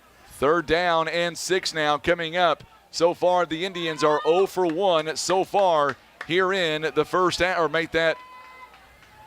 Darius Graham, it's a new school record, by the way, on that last return at 94 yards officially. And that is a brand new school record. And Fox with a big first down. He is all the way inside Mules territory on the quarterback keeper on third down and 6. Well, Darius is racking up some records, man. He's got 94-yard punt return. What is he, a high jump? He's a high jump as well, state record. But he just had a school record at that. And now we're going to get an official timeout here. It's going to be a timeout called by Poplar Bluff, so we'll step away with them. Our timeouts here this season brought to you by First Choice Insurance. We're back in 30 seconds on the Southeast Sign and Graphics Mules Radio Network. Patriot Auto Glass offers chip repair or glass replacement. They provide fast quality service done by experienced technicians. Ask about our veteran and first responder discounts. Call Patriot Auto Glass today at 573-840-5027. And remember, Patriot Auto Glass will come to you. Kevin's Auto and Tire is a family-owned one-stop shop for fast, friendly, and affordable automotive services with the latest tools and technology as well as their time-tested automotive knowledge. They're guaranteed to get your vehicle fixed without breaking the bank. And we are back, and let's go down to Sean, who is standing by on the track. And Sean, that's a new school record, my friend. Yes, absolutely. I heard on the sideline as Graham was catching that, just let it go in the end zone. He decided not to, and he took it all the way to the house. So now Adrian Fox he'll hand it off to Hampton. Hampton is going to get around, and he'll get a few yards. Not going to be enough for a first down, but he will pick up quite a few yards. And what is the reaction right now down there, Sean, with the Mules secondary, the special teams going toe-to-toe right now with the Indians? I mean, this sideline is electric. Ever since that first play, they've rebounded great. It looks like we're going to have a penalty here that's going to go against Jackson here on this play. All right, Sean, that's pretty bold at calling Jackson for that penalty already. Hopefully you're right. It is going to be against Jackson. Way to go, Sean. I could see that block in the back all the way from right here, so I knew where that one was going. All right, so we'll catch back with Sean here in just a moment here. I'll tell you what, a new school record by Darius Graham on special teams. It goes 94 yards, John, and that's huge. Oh, absolutely, Frankie. That's nice to see, man. See here, that'll be a good trivia question one of these days. Not going to be this week. I got to give Sean a little bit of stuff anyway from his easy trivia question from this first half. We'll get back to Sean in just a moment, as it's going to be second down and about 10 all the way back around the 47-yard line. So now Fox takes off with it. Going to be a quarterback keeper this time. Boy, the Mules not letting him get much. Good job by Darius Graham. Tell you what, the Mules defense right now, 10.5 minutes to go here in the first half. And it'll be all the way down to the 41-yard line. Third down coming up in about 7. A short fumble on the play, and I believe Jackson may have recovered it. We'll see. The Mules say they may have it. The Mules do. Got it. There we go. There's our big turnover, Frankie. And look who picks it up. Chase O'Neal down there in the pile. Excellent, excellent, excellent. Another big turnover, and the Mules this time come out with it. I'm telling you what, this Mules team, they are fired up right now, and the defense does this job, a big takeaway, and now we are going to get the offense back out there. I tell you what, Sean, what is it like down there on that sideline with the Mules coming up with that big fumble? The Mules sideline is absolutely electric. You can tell the difference between the Jackson sideline and the Poplar Bluff sideline. Jackson thought they had this game won after the first play. Poplar Bluff is now taking it to them. Yes, they are indeed. So here we go along the outside. Dylan Hall is going to be tackled from, as the Mules had it 1st and 10 on the 43-yard line. So Dylan Hall with a quick couple of yards, and you heard Sean a moment ago, and they're going to give him all the way out to the 46-yard line. So a 3-yard pickup there, and you can just hear the momentum right now, or at least the confidence right now in this Mules football team, John. They are feeling it right now. Oh, yeah. Jackson players a little bit quiet over here on their sideline. So now Edmondson going to be a handoff this one to Logan Height. Height is going to bury his way in for a Larry Hillis Dodge first down. Height is doing his job. I don't want to tackle that young man. He is a strong character. I mean, he lays a hit. He takes a hit. Tough football right now. Mules are bringing it, man. They are. They're playing on the tough. 44-yard line of the Indians. It is a First Choice Insurance Mules first down. John Rice is tuning in. You better shape up, John. That's my boss. I'll be on my best behavior, Frankie. He don't want to cancel. You don't want to get canceled. That's true. Tell you what, Edmondson outside. Darius Graham. Graham comes up with it. And a nice pass play along the outside. And Graham is going to get inside the 40 to about the 39-yard line. Another nice gain on first down. 2nd down and about 5. I'll have to say to Mr. Rice, Frankie not only does an excellent job with this whole thing and provides such a valuable service for the community, but also is a great ambassador for the radio station, for the company, and for the community as well. I see him interact with people all over and does an excellent job. So there you go, Frankie. That's all I'm saying. I'll give you some money after we get off the air. Jay Edmondson now. He's back to pass. Gets out of the pocket. Darius Graham receives the catch, and it is another first down presented by First Choice Insurance. Yeah, Mules are firing on all cylinders right now, Frankie. They're taking it just where they were last week against Cape. They figured it out. They figured out that next gear, and they're staying in it. And they're taking their time as well. Yes, That's yes. the other big important thing. They're taking their time. 1st and 10 now. Clyde Reed says, let's go Mules. Let me tell you, 535 right now watching us on YouTube. That's incredible. Jay Soto with the carry. He's not going to get much on that one. Boy, he got bounced backwards, too. We'll see where they mark him back. He may have lost a yard or two on the play. I think he did. They're going to say to about the 36-yard line, so a loss of 2 on the play. And now 2nd down and about 12. We'll throw that trivia question back on the screen and let us know let us know that score last year in that district semifinal game between the Mules and Jackson. Nice catch along the outside. That time, Romeo Wantor. Oh, no, it's going to be Mason West out there running a little bit of receiver. Yes, here we go. Mason West with a nice catch. That's mixing it up. Got a big, tall guy out there. Get his hand on the ball. And they're going to give him a yard on that one, 35-yard line. It'll be 3rd down. No, they're going to mark him down to the 25-yard line. Big 3rd down coming up here for the Mules. We'll see if the Mules are able to get something going here. It'll bring up 3rd and about 5. It's going to be a fake handoff. And this time, they are not going to get anywhere as Edmondson, kind of a busted play from the get-go. It'll be 4th down coming up. And they're going to mark him back at the 26-yard line, 27-yard line. So it's going to bring up 4th down and 7, 7:38 to go. Here in the first half, Mules lead at 14-7. They're going to go for it here. Big 4th down.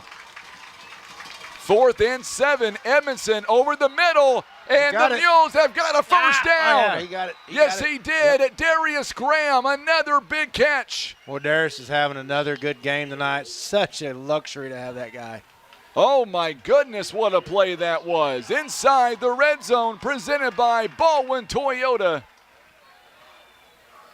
And they're going to mark him down, it looks like, at the 17-yard line, John. About a 10-yard pickup there. Oh, big play. Big play of the game right there. Cameron Hopper says, "Go Mules."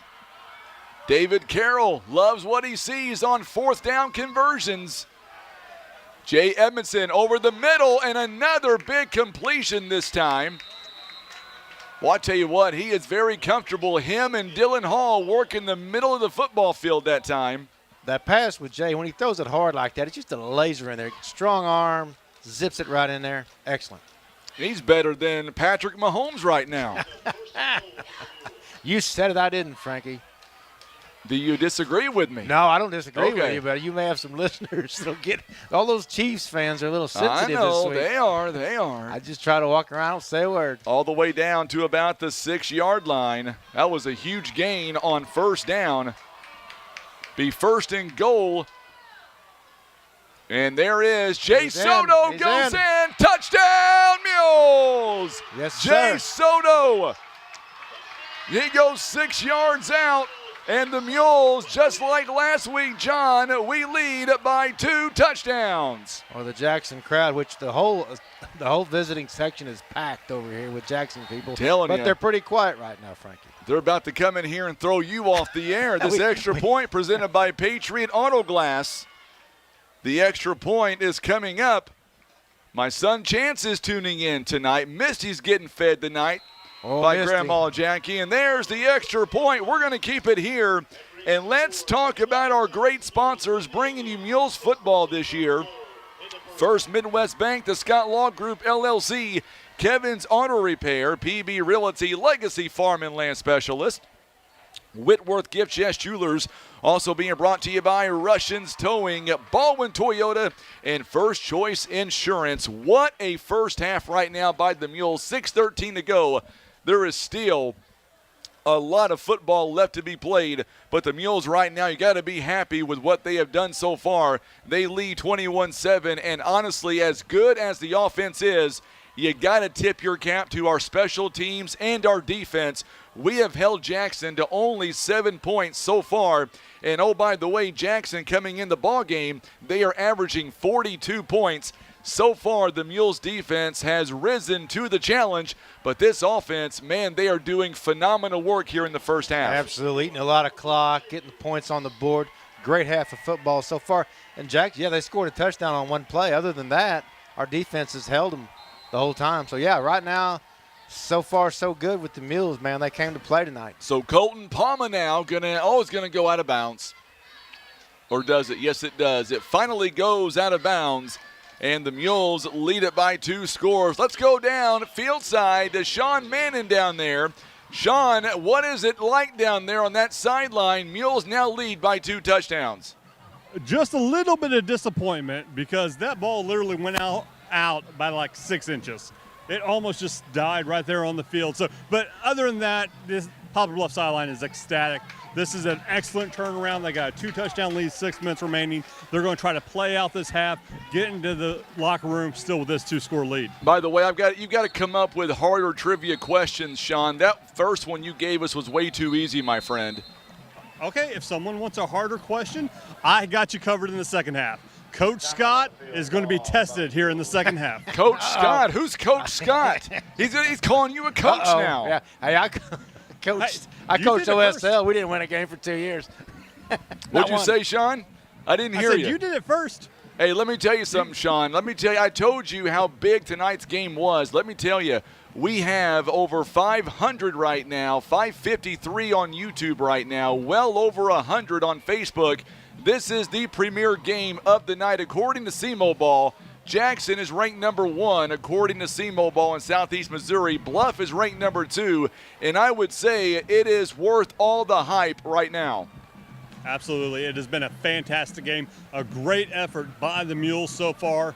We're going to see what they continue it on. And everyone watching, we want to thank you for joining us. And be sure and thank Tim, who's up on the roof tonight, giving you this great angle of the game. tell them how much you like it so maybe we can convince them to get back up there week after week. That's right. We're going to do that, Sean. Courtesy, I tell you what, he's already making enemies right now. I know Tim's not.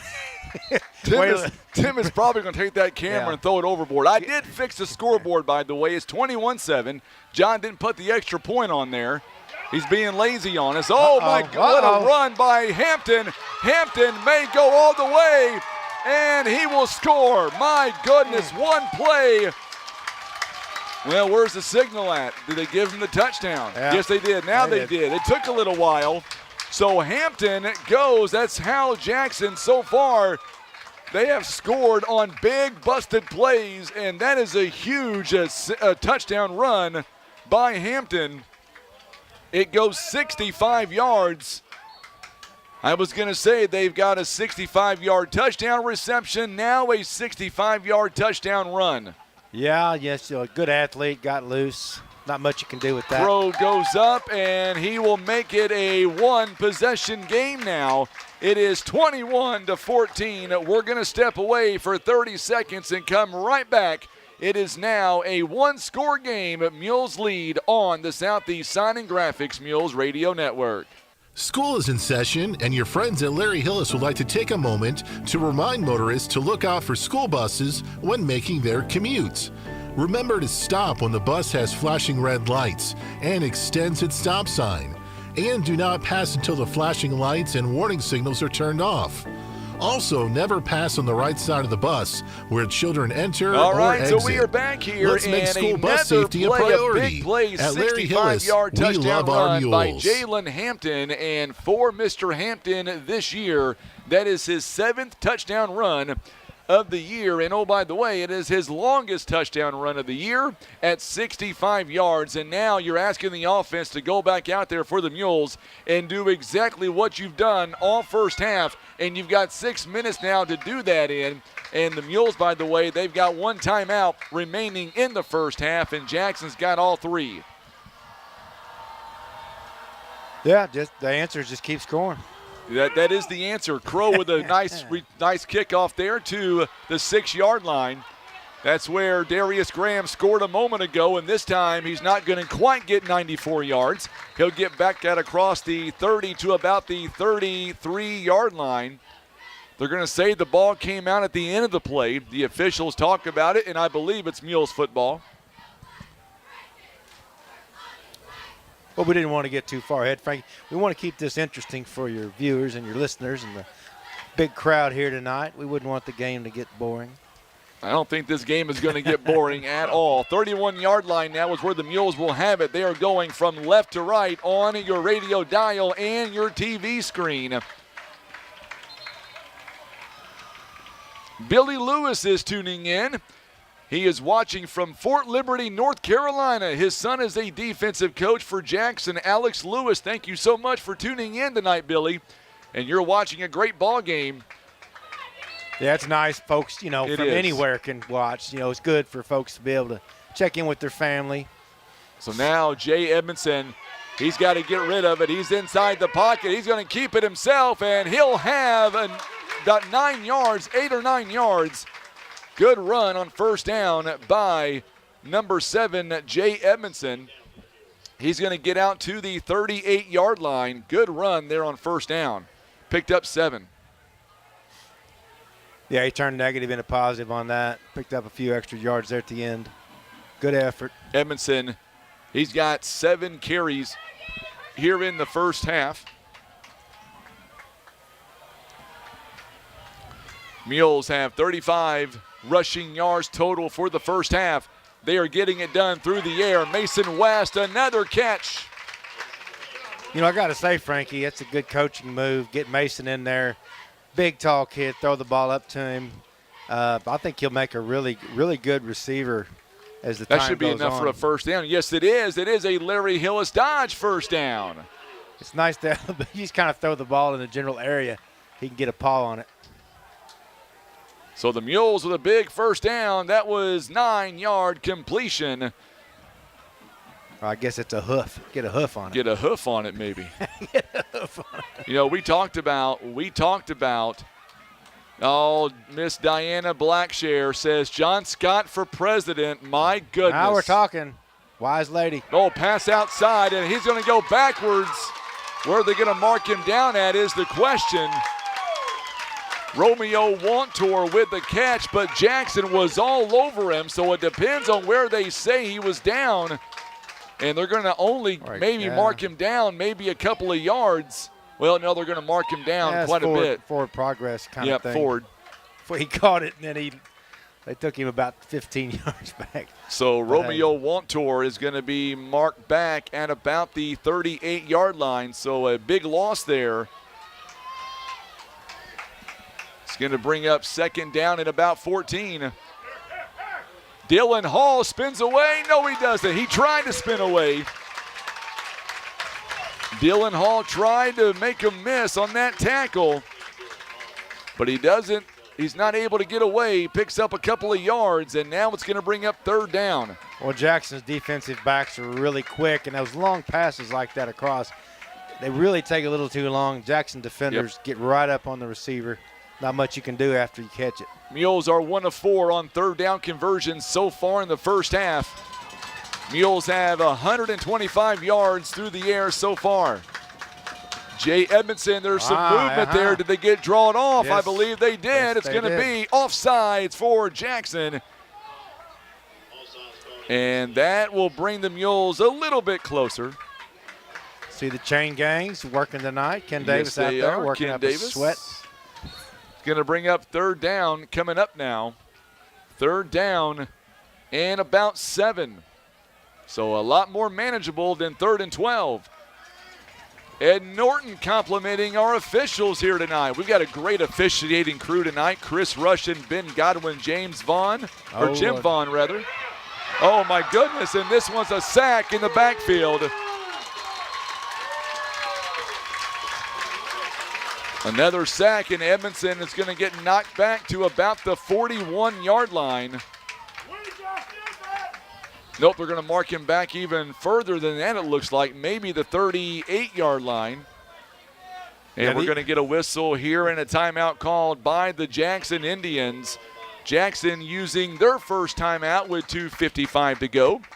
And now it'll bring up a punting situation for the Mules. But the Mules still up by 1 score right now. Mules football proudly presented by Poplar Bluff Regional Medical Center. Also by Patriot Auto Glass, Eye Care Specialist, Larry Hillis Dodge.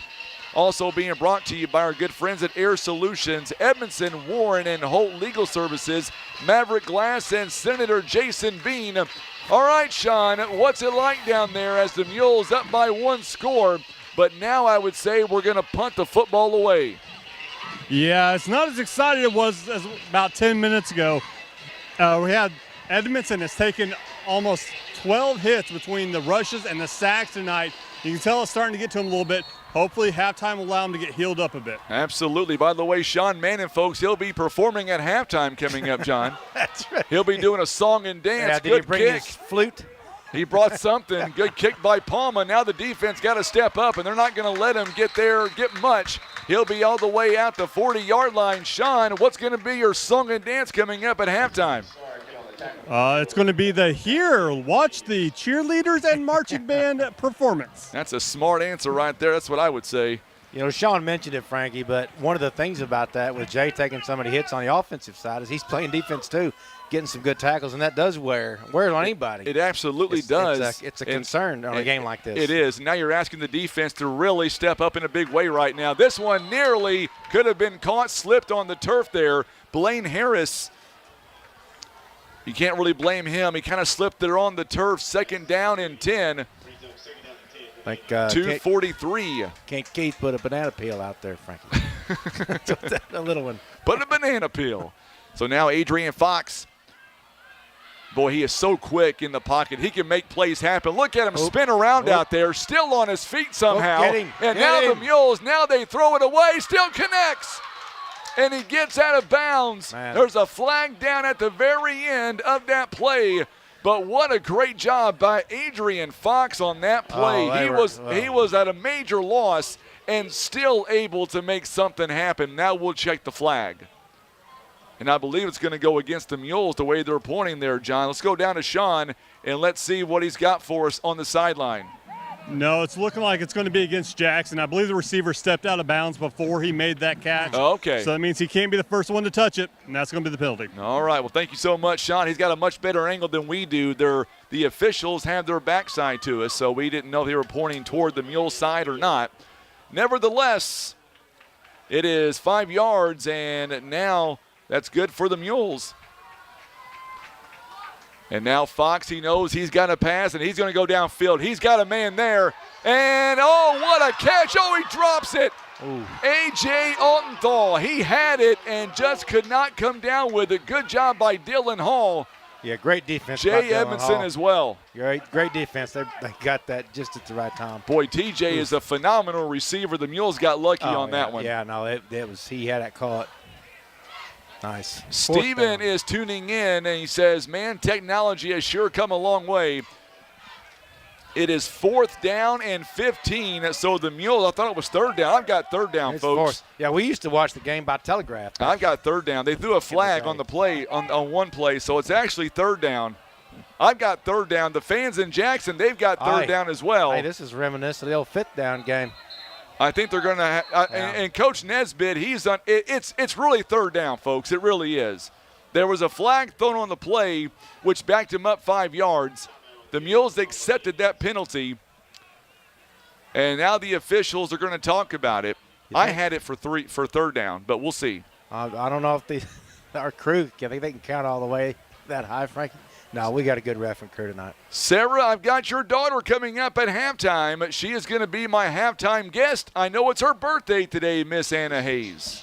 Nice. Happy birthday, Anna She Hayes. told me, she said, you're not going to ask me tough questions, are you? I said, absolutely going to ask you tough questions. Are you kidding me? It's your birthday. I've got to ask tough questions. I know her uncle is tuning in, Uncle Jason tuning in, her mom is tuning in. We got to ask the hard-hitting questions. That's right. Let's go down to our sideline reporter. Sean is standing there. Sean, what do you got for us? Well, we got conflicting opinions right here. The down marker says 4. The scoreboard says 3rd. I think the Jackson coach. I think it's 3rd down, Sean. There was a flag thrown. We accepted it should have been 3rd down, I thought. That's what. Yeah, it looks like they might be. Nope, they're keeping it 4th down. They're going to keep it 4th down, but we'll take it. But I think it's wrong. I agree. Okay, so we're on the same page. I thought it was 3rd down. Maybe I'm wrong, and if I am, somebody can clarify. So Darius Graham is standing at his own 30-yard line. The Mules catch a break there. Another good punt, and the Mules do the smart thing, just get away with about 2:16 to play. Now the Mules have 2:16. They've got one timeout. So, Sean, what plays are you expecting? Are you expecting the Mules to run out the clock or try to be aggressive and get points the next 2 minutes? I think they're going to try to be aggressive on the first play. If that goes well, they're going to keep on. If it doesn't, try to run out the clock, and you're going to get the ball to start the second half. I think they might go a little conservative, but we'll see. All right, Sean, thank you so much, my friend. We'll check in with you here in a few minutes. John, you like that analogy there by Sean? I liked it. You know, I was just thinking I was thinking of Monopoly, bank error in your favor. We pick up an extra down there. 2:16 to play here in the first half. Good job by the Mules getting it to their receiver, Brady Black. Now make that number 12 for the Mules, Derek Burton. Number 12, Derek Burton. So now Burton going to get it out to about the 38-yard line. So a good play on first down, 2nd and 5, 1:55. Don Hicks is tuning in. Go Mules! A big shout out to the Mules barn. There's a flag thrown, 2 flags thrown. So now we'll see who the flags are on. I believe it's going to be on the Mules. It's going to be a hold against the Mules. And I would assume they're going to accept the penalty here.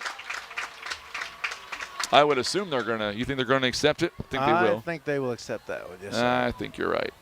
So it'll be on the Mules there. It'll be a hold. But hey, Frankie, cross country tomorrow in Cross Cape. country. In Cape, home of the last Mules football victory last week. Anybody wants to come out and watch some kids suffer, I say it every week.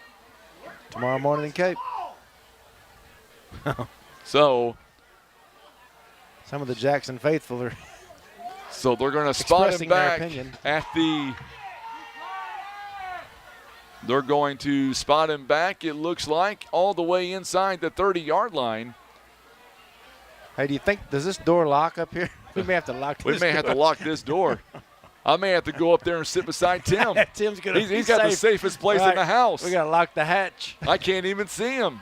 Thank you, David. He said the receiver stepped out of bounds. Therefore, it counts as an incomplete pass. So that's why it was fourth down. Fair Thank you, enough. David. I appreciate it. I told you I may be wrong, and I'm okay with admitting that. Been wrong once. I'm not afraid to admit it. So now 1:45 to go. They're going to have it on the 28-yard line. And there's a deep bomb, and it's going to be in. It's going to be picked off. It's picked off by the Indians. Yeah, I think he took a hit. Boy. Maybe he tipped the ball. It was a duck. So Jackson's secondary that time, Peyton Klund, he is able to get the interception. And that could wind up being a costly turnover for the Mules. Yeah, they don't want to see that. Minute 31, that's too much time. Minute 31 to go, and they're going to spot him inside the 30, or make that the 40-yard line, 38 to be exact. Boy, this is a big set of downs coming up now for Jackson. Jackson goes to the outside, incomplete pass. Yeah, we just get stopped right here. And then Second down and 10, Rebecca Osborne. David, I'm so glad that you are here to have our back, my friend. Thank you so much. Don't have John's back, though. You've always got to have my back. Forget about John. Nobody's ever got my back. Apparently, you've already been nominated for president, apparently. There we go. I like it. I'm going to start that rumor that you're running for president, too. Tyler Martin tuning in says, go Indians. This one again, Adrian Fox. He's not looking like himself right now. No, he's a little bit out of sync on this series. Yep. We need to get a stop right here. Maybe a pick six. How about that, Frankie? Big game here tonight on a Friday night, week 4. You better believe both of these teams, that they want this win desperately. Going downfield, they've got Crow, and Crow steps out of bounds. So Kai Crow. Not ideal, Frankie. With a big catch there. And it'll be 1st and 10 now. Jackson all the way inside the red zone. What a dangerous big play team. Yep, they very much are a dangerous big play team. This one's going to be a run. This one, Hampton's going to be pushed out of bounds. A lot of time left, 1:11 left to play. And there's a flag on the play on the far side. We'll take it. Well, we got to see who it's against first, John. We need something, Frankie. Come on. It's going to be against Jackson. So it's against the Indians on the penalty. You know, one thing, Frankie, I would put the physical fitness of our referee crew up against anybody tonight. We've got a good officiating crew tonight for these sure, guys are no some doubt. athletes. It's going to be against the Jackson Indians, so they're going to mark him back all the way near the 25, make it 26-yard line. Seems fair. I mean, he's got a good crew, Frankie. It's a good crew. Don Hill tuning in from Poplar Bluff. Oh, David Carroll says, I'll ask you this question here in just a minute. Good job getting it to Crow. Crow now, he's got some space, and he will score. Excellent quarterback play right there. Little screen. So the 2-touchdown lead is now erased. Jackson is an extra point away from tying this football game. 1:03 to go here in the first half. Well, I think Sean had a good game plan there after the last drive, but unfortunately it didn't play out that way. So now Jackson with the extra point coming up as Crow caught the pass, and now he'll run out for the extra point. Here it is, and this one through the middle, and it is good. And now we have ourselves a tie ball game, 21 apiece. We'll be back in 30 seconds You're watching and listening to Mules football on the Southeast Sign and Graphics Mules Radio Network.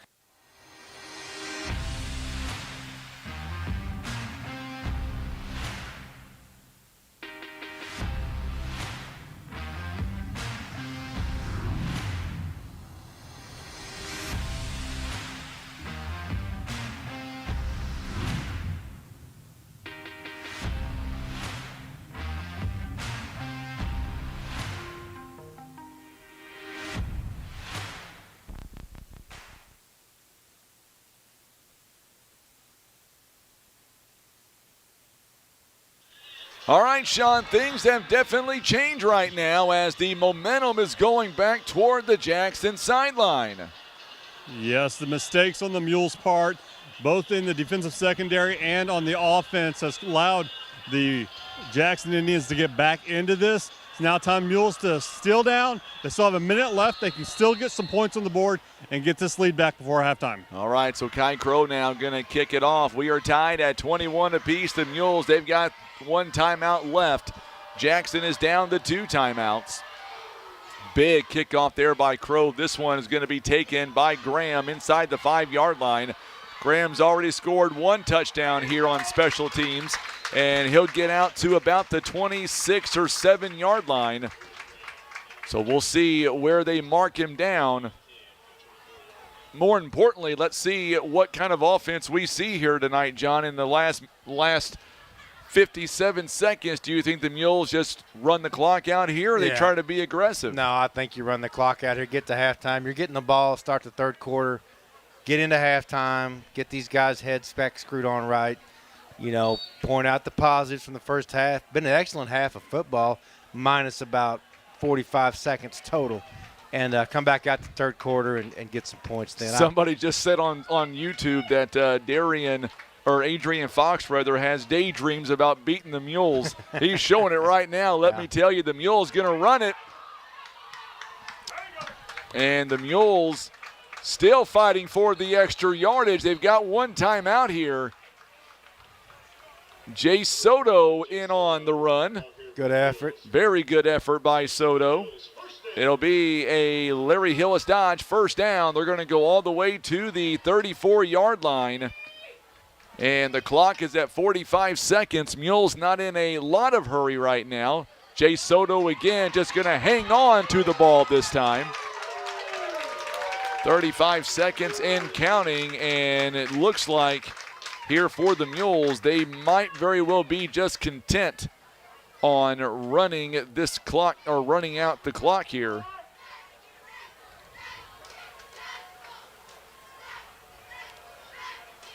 Yeah, run it out, get to halftime. Take a breath, calm down a minute, make a few adjustments, come back third quarter. Get with it, man. Absolutely, it's what we're going to do. Tie ball game, I'll take it. Oh, absolutely. At halftime, a tie ball game, I will absolutely take it. And we are going to go to the halftime. We are tied at 21. Make no mistake about it. I would say the momentum right now is firmly in Jackson's side. They were down 21-7. They come back and tie the ball game. So we're going to come back. We're going to take a 4-minute timeout. And we'll come back and we will break everything down for you in the first half. Your stats and where we stand and what we think could happen coming up when we come back here in about 4 minutes. You're watching and listening to Mules Football. It is presented by PB Realty and Legacy Farm and Land Specialist. We're back in 4 minutes on the Southeast Sign and Graphics Mules Radio Network. Caring for those you love also means taking good care of yourself. At Poplar Bluff Regional Medical Center, our healthcare providers take the time to identify your health risks and help you prioritize good health. Regular checkups and age-appropriate screenings are important to be healthy now and stay well in the future. With same or next day appointments and online scheduling, we make it easy to make an appointment right now. You can even see us from the comfort of your own home via telehealth. Put your health first today by making an appointment by visiting pbrmc.com and searching online scheduling.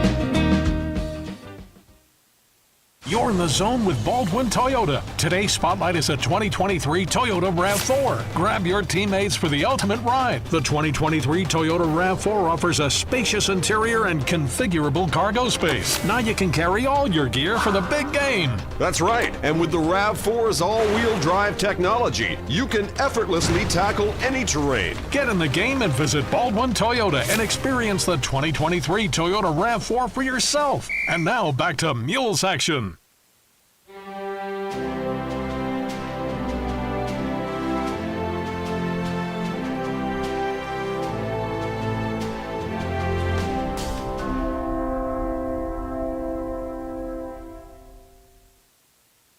Christian Automotive and Tire. Quality name brand tires that you know and trust. They also have ASE certified mechanics that have the training, tools, and knowledge to fix your vehicle right the first time. Business 67 South in Poplar Bluff.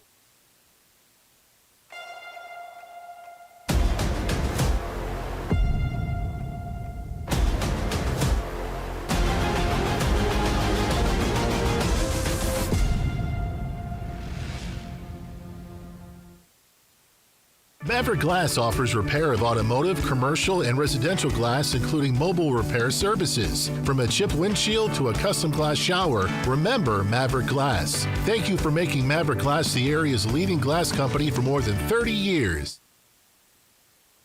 Breathe easier and extend the life of your HVAC system, plus fewer repair bills with Air Solutions Comprehensive Maintenance Plan. You'll save money and get the peace of mind that only comes from calling Air Solutions. 785-1500.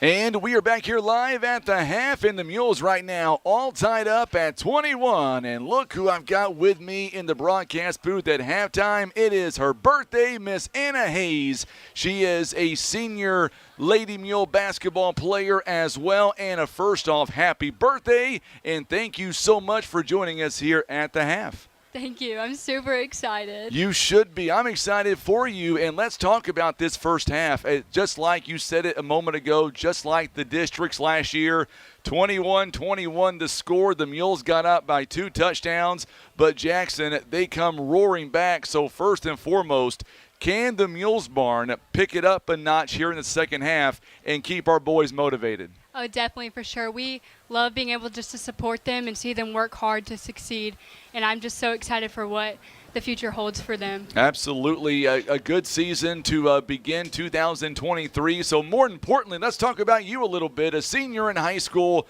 So tell me first and foremost, what are your plans after high school? I haven't really decided that yet. I have 2 different colleges I'm balancing between. That'd be either MSU at Springfield or James River College at Ozark, Missouri. Nice, absolutely. And so far, your senior year, how's it been going so far? Oh, it's fantastic. I'm taking some dual credit enrollment classes for TRC, and I just have easy classes, so it's pretty easy breezy for me so far. So coming up here in about, I guess we're about a month away right now, you'll start getting in the gym and getting ready for, I'm assuming, a Lady Mules basketball season. Is that right? Yes, and we have new coaches this year, and I'm super excited just to be with them and build a relationship with them and see how our team grows. So I've been telling people, now Coach Dugas may not agree with me. She may tell me to quit saying this. I'm saying 30-0 state championship. What do you think? Come on, I'm ready for it. She likes it. Come on. So what's been the biggest challenge at being a senior? I mean, obviously you're hanging out with your friends and getting ready for after high school, but for you personally, what has been your biggest challenge so far in the first month of your senior season, or senior year rather? Just waking up in the mornings. I'm super exhausted, but I feel like that's just what happens when you grow older.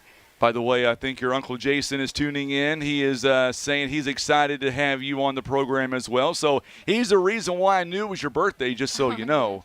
And then you're wearing your birthday sash as well, so that kind of threw it away as well. So what's it like hanging out with your friends here at the Mules Barn? And, man, earlier in this football game, you guys were crazy and kind of calmed down just a little bit. But when this game gets restarted coming up in the third quarter, how intense will it be down there for you guys? Oh, we're going to bring the action. We love just being out here together, just building a relationship and just watching the boys play. It's just such a great time always. You know, it's really you look out and you see a huge crowd here tonight from the Jackson side and the Mule side. I know earlier whenever it was 21-7, you guys were giving it to the Jackson fans, and, man, they got real quiet real fast. Yeah, that was awesome. We love just being able to do our chants, and we do have our principal down there, so we're keeping it pretty clean, I guess. Absolutely. So anything that we can expect from you coming up the rest of your senior, season here as you get ready for basketball season? What are some things you guys are looking forward to when the Lady Mules pick it up in about a month from now? We're just looking forward to just growing together as a team, not even just on the court, just relationship-wise. We're really big on family this year. Our senior group is just really excited to bring the freshmen in. We're just ready to have a great season, just build closer relationships with each other. So when do you guys get in the gym and start those workouts? I mean, we're already starting. We have basketball PE 8th hour, Gotcha. But I'm unsure on when we're going to actually start getting into action. Well, I am so glad that you were able to come up here and join us. You did a great job, by the way. You should take John's spot, by the way. At least you're wearing shoes. John's over there eating hot dogs with no shoes on, for crying out loud. Anyways, I'm so glad you were able to come up here, but this won't be the only time I have you on the air, because something tells me during basketball season I'm going to get you back on again, and you're going to keep us updated on that Lady Mules basketball season, because I'm expecting some good things coming up this season. Yeah, I'm super excited. Thank you for having me. You betcha. The birthday girl, Miss Anna Hayes, here joining us live at the half. And there's Mama right there. See, I told you Mom was watching. She's tuning in right now. Yeah. Where's Mama at tonight? She was going to travel to North Dakota to watch my brother play D1 football for the Central Arkansas Bears, but we weren't able to make it tonight. But well, I tell you what, how's he doing up there? Oh, he loves it. It's fantastic. He really just feels like he belongs, and he's really loving the sport, and he's playing great. So. I'll tell you what, we sure miss him back home in Bluff. Yeah. I'll tell you that. He was such a remarkable kid, and you're the same way. So thank you again for joining us. We'll let you get back down to your friends, and we're going to cheer you guys all the way on this year in basketball. Go get them. Thank you so much. You betcha. Miss Anna Hayes, the birthday girl, joining us live here tonight at the half. We're going to step away for about 30 seconds and come right back. You're watching and listening to Mules football on the Southeast Sign and Graphics Mules Radio Network.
All right, so we are back here live here in Poplar Bluff, and we are at the half, and right now the Mules and the Jackson Indians are all tied up at 21 apiece.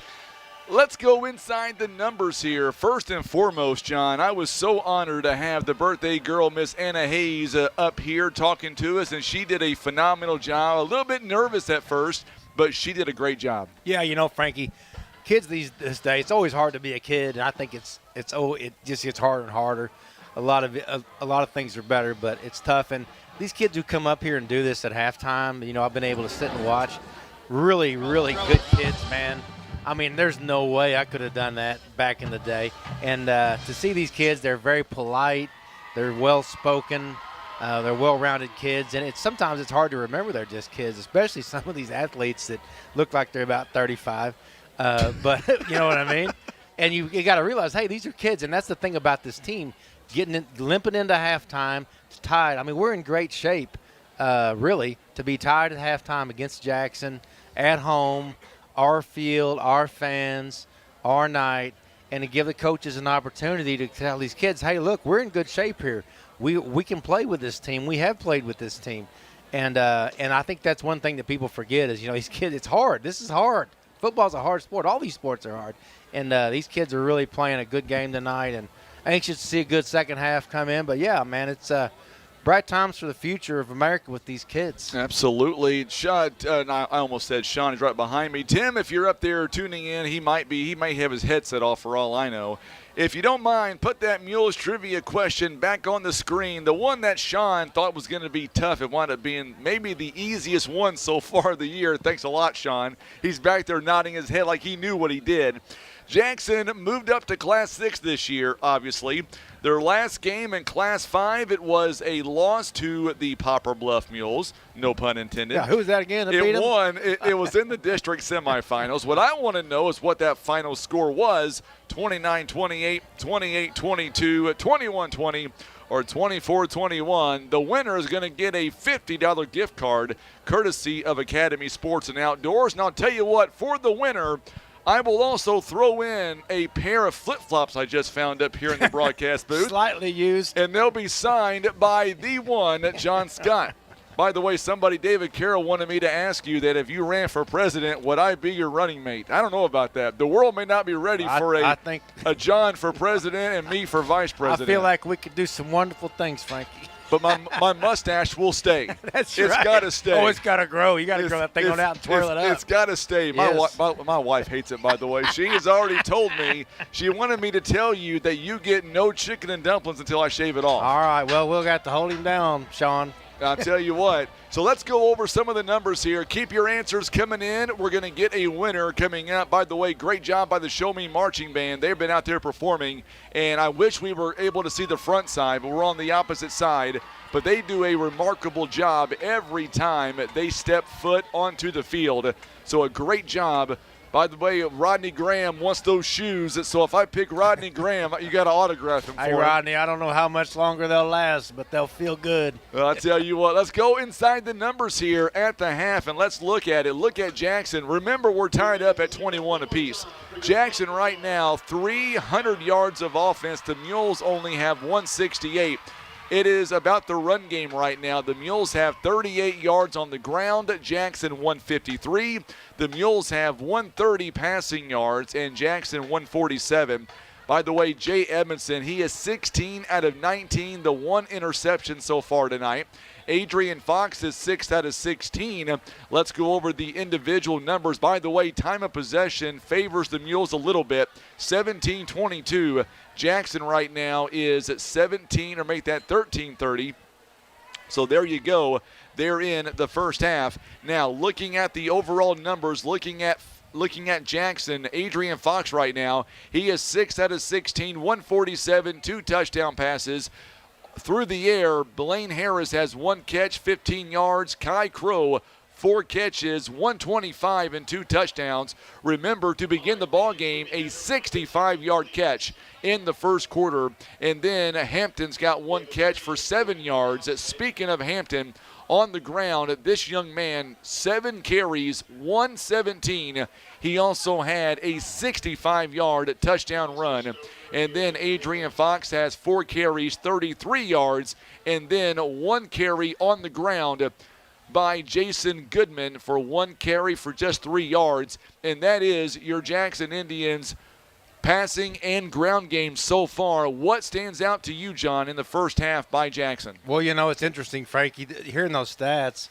They certainly got there a different way, but it's pretty even. It is an even game. The scores, it reflects the game. I mean, Jackson had a couple of those big plays and scored, but when you boil it down, it makes sense that it's 21-21 at the halftime. I think the quarterback play for Jackson, that I was surprised at his completion. He hadn't completed more passes, but he's had those big plays. Yes. He's a kid that can really stretch it out, and we saw that one.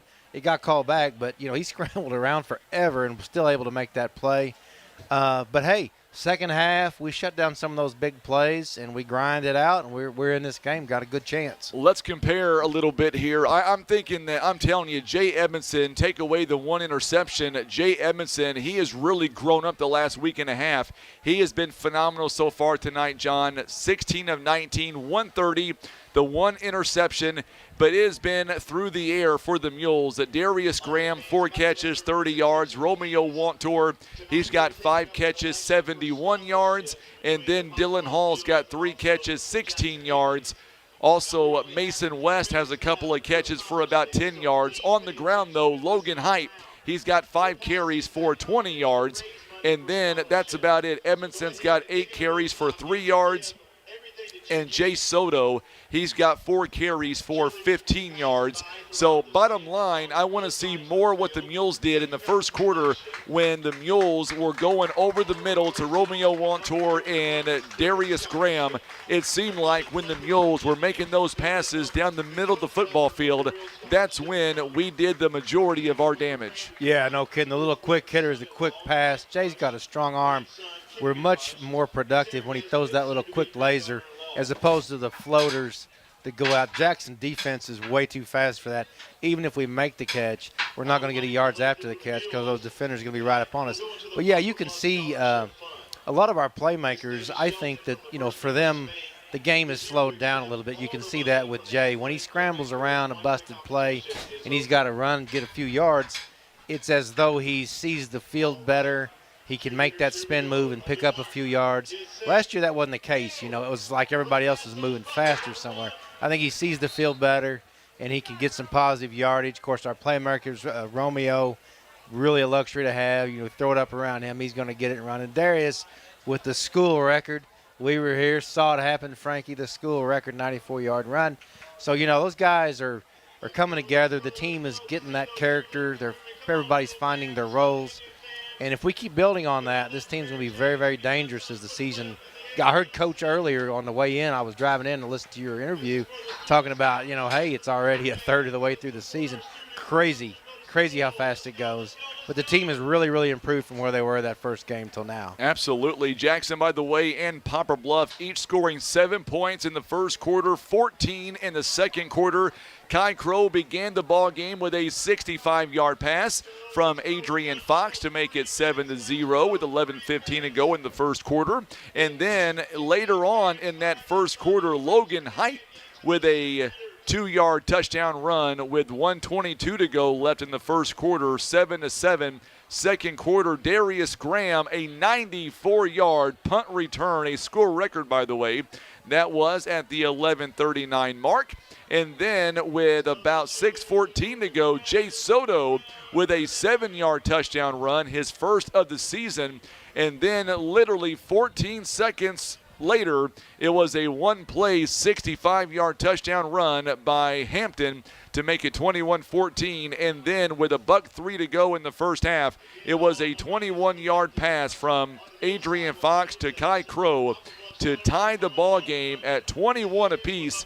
And that's where we are right now. The Mules will get the football to begin this second half. And I said in the pregame, I thought the first 6 minutes would tell a lot. I was wrong. I think, honestly, the first 6 minutes of this quarter is going to tell an awful lot about what we may expect coming up in the second half. Yeah, no kidding, Frank. It's like I'm always wrong with my predictions. But I agree. I think we're getting the ball, and I really want to see our guys come out and play in that next gear. And we did that a lot in the first half. A little bit of a breakdown there at the end.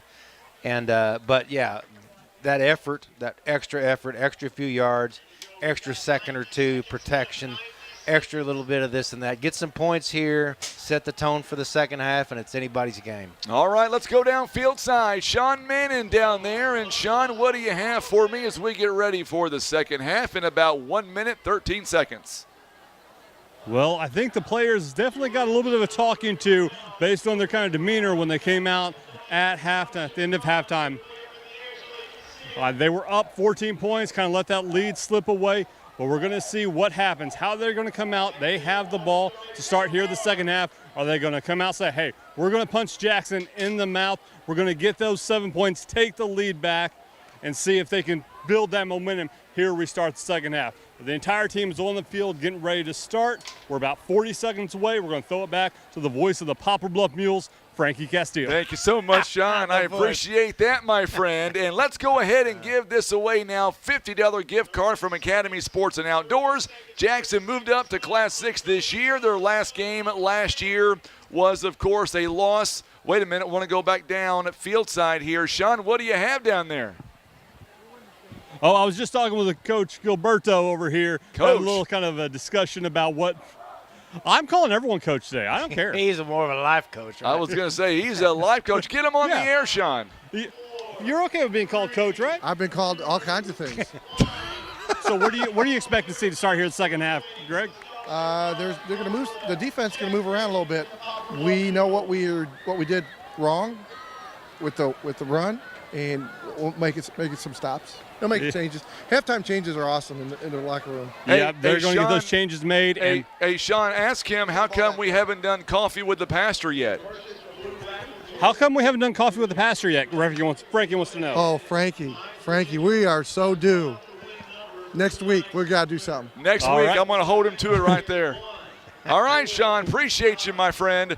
All right, so let's give away this gift card. Ben Payne knew the right answer before Tim puts it on the screen. Do you know the right answer, John? I think I do. What was it? I think it's C. Is it C? Hey, he got his first one, 21-20. That is the right call, 21-20. I was there, right? I was there. We were there last year. We were on the roof, and the wind was blowing. Yeah, that's the one that Sean said was going to be tough, and it wound up being pretty simple. So we've got another question for you coming up in the second half. We'll do that coming up as we get ready for the second half. We'll get you some scoring updates as well from other games going on across our region. So here we go. You ready for a good second half coming up, John? I am ready, Frankie. You want to call me the voice of the Mules? The voice, the smell, the taste of the Mules. You leave my green drink alone. I think it's definitely the smell of the Mules. I guarantee it. All right, so here we go now. Darius Graham takes it at the 10-yard line, bobbled it just a little bit. Never could really regain control, but the Mules will have it now. 1st and 10 coming up. So just like that, the Mules now will have it 1st and 10 coming up on about the 20. Well, they're going to mark him just over the 20-yard line to about the 22, 23-yard line. So now if you're the Mules, you want to see the Mules having a long, sustaining drive to begin this third quarter. Yeah, we need to chew about 7 minutes off the clock and score right here. No kidding. So here we go. Oh, it's going to be over the head of Jay Edmondson, and he's able to recover it. And just like that, that's how this drive is going to begin for the Mules. Not ideal, Frankie. Not ideal indeed. So it's going to bring up 2nd down and forever, and that's not the way you want to begin this second half, all the way back at the 14-yard line, and that's going to bring up 2nd down and about 19. Tony Stoner is tuning in at the Jason Aldean concert. My goodness, tuning in to Mules football. We're everywhere, John. We're way better than Jason There's a Aldean. nice pass to Romeo Wantor. Whoever and that is. Romeo Wantor is one of our wide receivers. Is that who you're talking about? No, I was talking about Jason Aldean. Oh, gotcha, Whoever Jason Aldean. Okay. So Romeo Wantor is going to get it back to the 20-yard line. I thought it was a bigger gain than that, but he stepped out of bounds. And now it's going to bring up 3rd down and 13 already. So we are back. David Hadley is absolutely correct. We are back to a 0-0 score Jay Edmondson flushed outside the pocket. He's going to take off with it, and he's not going to get the first down. It'll be short of the first down. He gets a lot back, and I can't see the Mules going for it here in this situation, even though he picks up about 7 yards, make it 8 yards on the scramble. And it'll be all the way to the 28-yard line. So 4th down and about 5. I was going to say the Mules are just 1 out of 7 right now when it comes to 3rd down conversions. And now the defense is, yes, there's a flag down. And the ball's going to be taken at the 38-yard line, and really good return all the way back into Mules territory. I'd like to see an offsides here, maybe. I don't think it was an was it? I don't think it was an offsides. I could be wrong. I was wrong earlier in the first half. Once. You've been wrong once, Frank. I've been wrong twice. It's going to be a false start against the Mules. You were close. I was hopeful. Glass half full, Frankie. So I guess are they going to make him re-kick? I don't think they will do that. I think they'll just decline it. Not an ideal start. Good field position for Jack. Very good field position. His first play is going to be very, very dangerous. They're going to make him kick? No, they declined it. No, they declined it. Yeah, I couldn't see them making them re-kick. They've already inside Mules territory, 40. Oh, are they gonna? So yeah, there you go, 46-yard line. That's what I was thinking. Yeah, I think this first play is going to be a dangerous play. We're going to have to really be on our toes right here. Well, Jackson, that's what they're good for. They are good for those dangerous plays. No, he'll air it out or something right here. If he gets the opportunity, he will definitely air it out. Maybe not. Option. Going to be to Hampton. Hampton is going to be taken out of bounds. Still a good pickup on first down. We'll see where they mark him out. 39-yard line, it looks like. Need a turnover. Make that 40-yard line. So a 6-yard gain on first down. Jackson wasting no time. Another handoff to Hampton. Hampton's got, I believe, enough for a Jackson first down. He does. And he'll be inside the 30, or make that to about the 37-yard line or so. Well, tempo 36. Offense. Tempo offense. That's quick. Oh, yeah, they are definitely moving the football now. They're going to throw the ball outside. And good job there that time by Person. He misses the tackle, but then shoved out of bounds by Darius Graham. And that one is to Gavin. They are not wasting any time here on first down. This one's going to be a run by Hampton. Hampton's not going to get much, so Jackson quickly now in motion. I'll harp about it, Frankie, but I like the way they run their offense. Oh, they do. The way they call the plays, and they do that so quickly. The entire team catching a sign from the coaches, and then they're just going. So TJ going to come back in the ball game now. I didn't see a flag, but there may have been a flag thrown. They're doing something. No, they're measuring. That's what they're doing. Okay, I didn't think there was a flag. So they're going to measure, and we'll see how much yardage that he got.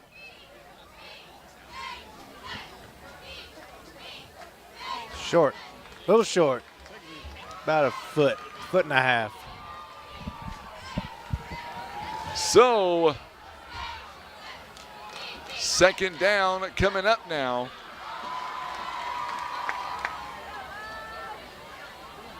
Second down and about 1.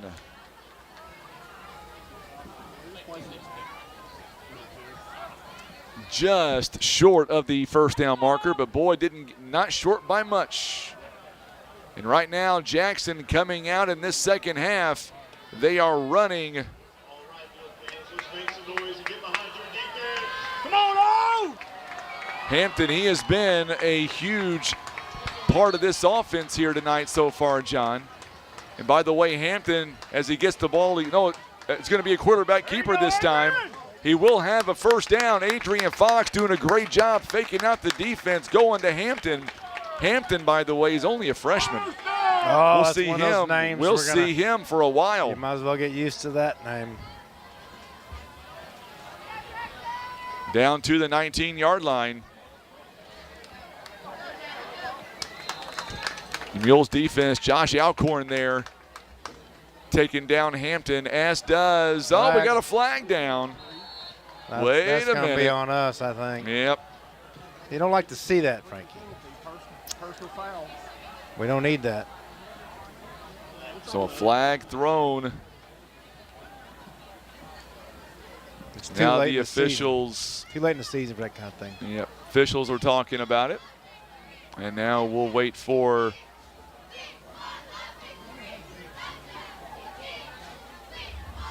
and here comes the call. So here we go. It's going to be against Jackson. I will take it, Frankie. Perfect. It's going to be Jackson Offsetting. and the Mules, so it's going to be offsetting. We still don't need that. Don't need that. David Carroll says that these Mules are going to give him a heart attack. Poor old Misty the dog. How's she feeling? I tell you what, Grandma Jackie, I bet she's probably about ready to kick the TV over. So now we'll redo it. We'll redo now. 2nd down and 5 on the 14. Good job there as Mules taking down Goodman that time. Looks like Joshua Alcorn. Alcorn's in on a lot of plays. He is. He is definitely in on a lot of plays. Alcorn at that time not letting him get through a couple of yards. So now a pass outside, and this one is going to be close to a first down. I believe he's got enough for a first down. He did. He got it fair and square.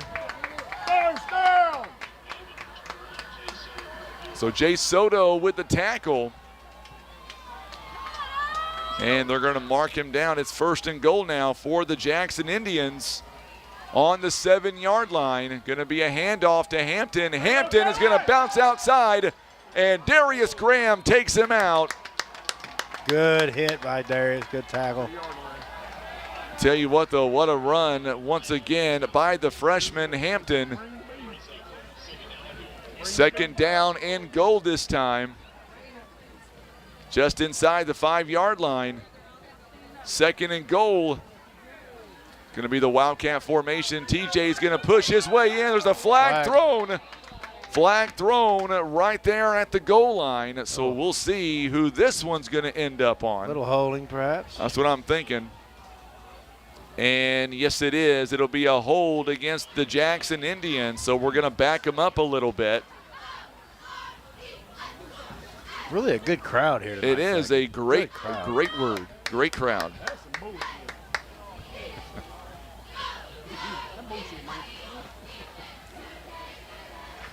So it's going to be a hold on the Jackson Indians. It'll back them up. So instead of it being on the 3-yard line, it'll be just inside the 15.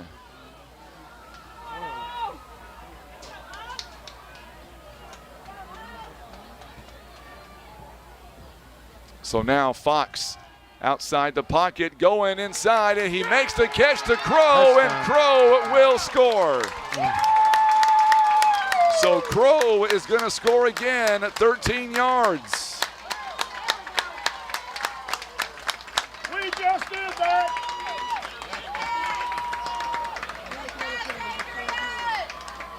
So touchdown Jackson. Now they lead at 27-21. They are an extra point away from making it a touchdown lead, a 7-point lead. Crow now comes in for the extra point. Boy, this kid is good. He's fun to watch too. He can make a lot of plays happen. Here's the extra point attempt. It is up and it is good. And it's now 28-21. We're going to come right back in 30 seconds. You're watching and listening to Mules football on the Southeast Sign and Graphics Mules Radio Network.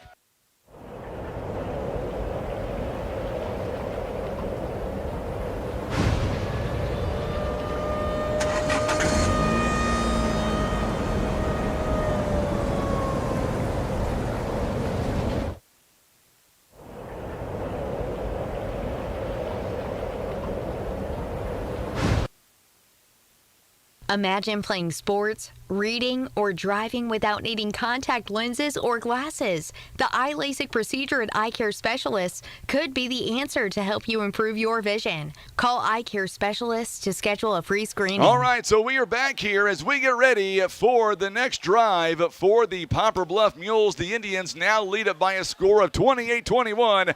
I'll tell you what, Sean, a lot still to happen in this ball game, but the Mules offense right now, they've got to have that long, sustaining drive and get the Mules back in this ball game.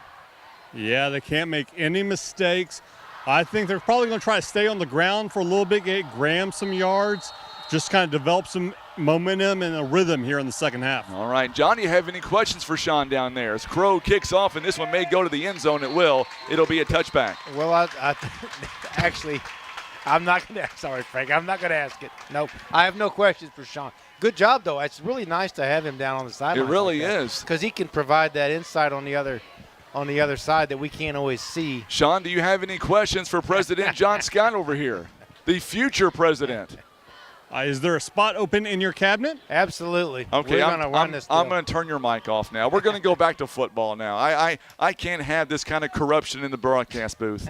This is getting ridiculous. Quid pro quo, Frankie. Quid pro quo. That's We've got our Mules Trivia coming up in just a moment, so stick around for that. It's going to be a much tougher question, I can promise you.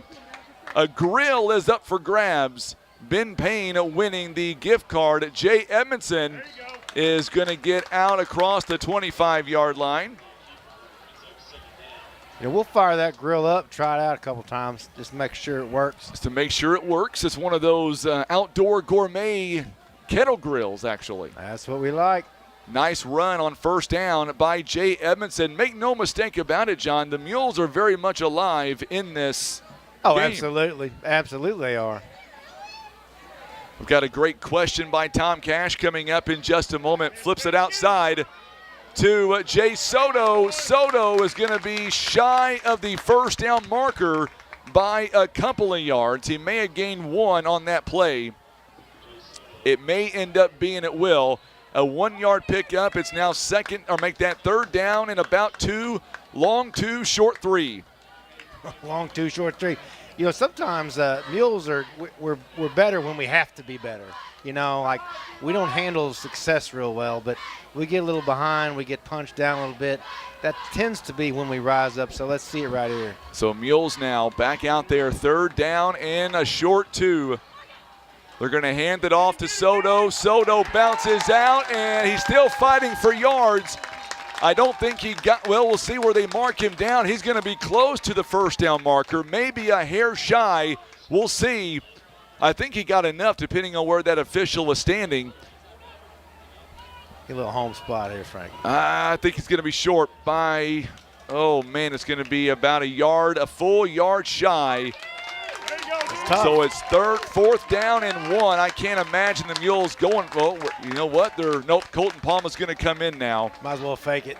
So Colton Palma is going to come in and kick it away.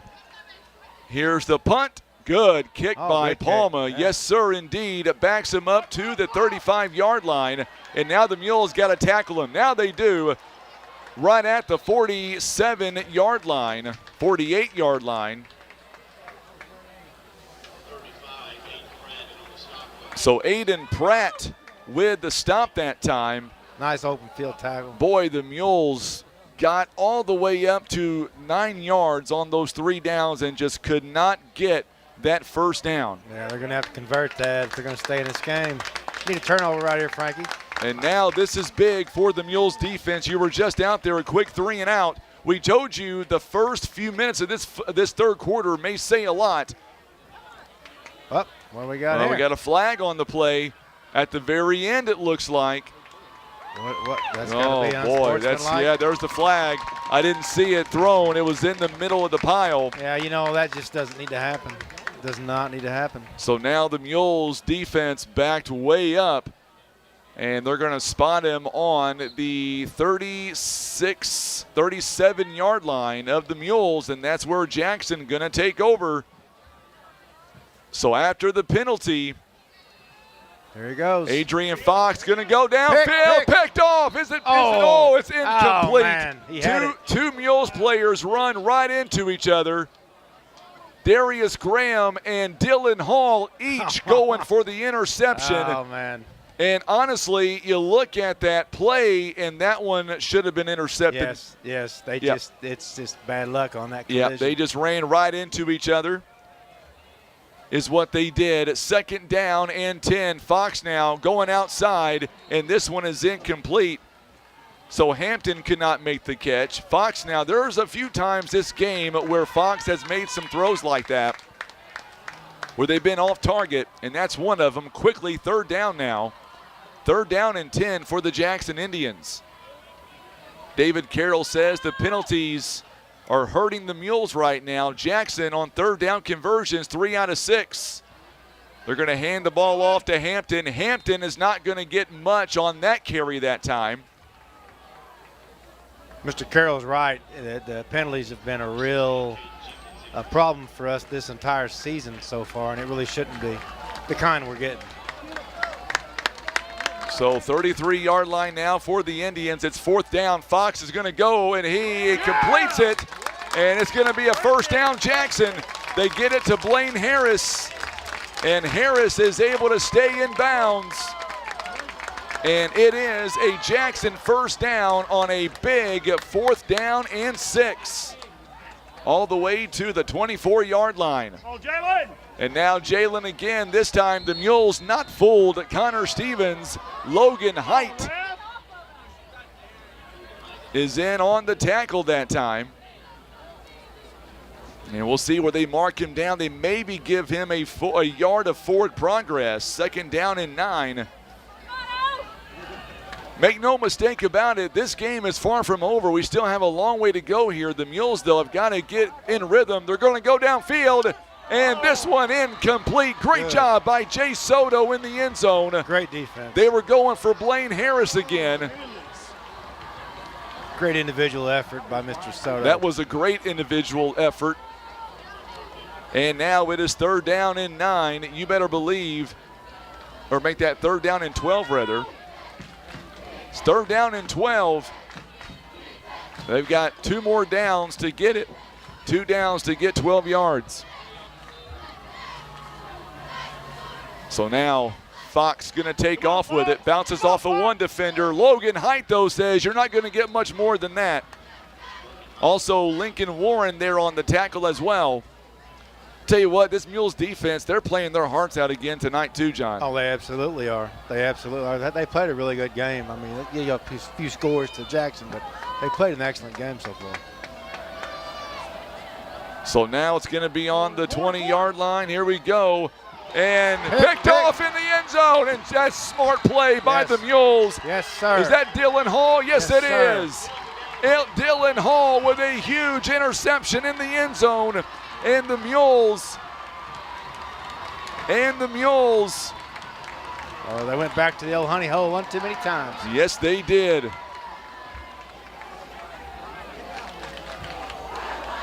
So now it'll be 1st and 10 coming up for the Mules. What a huge interception.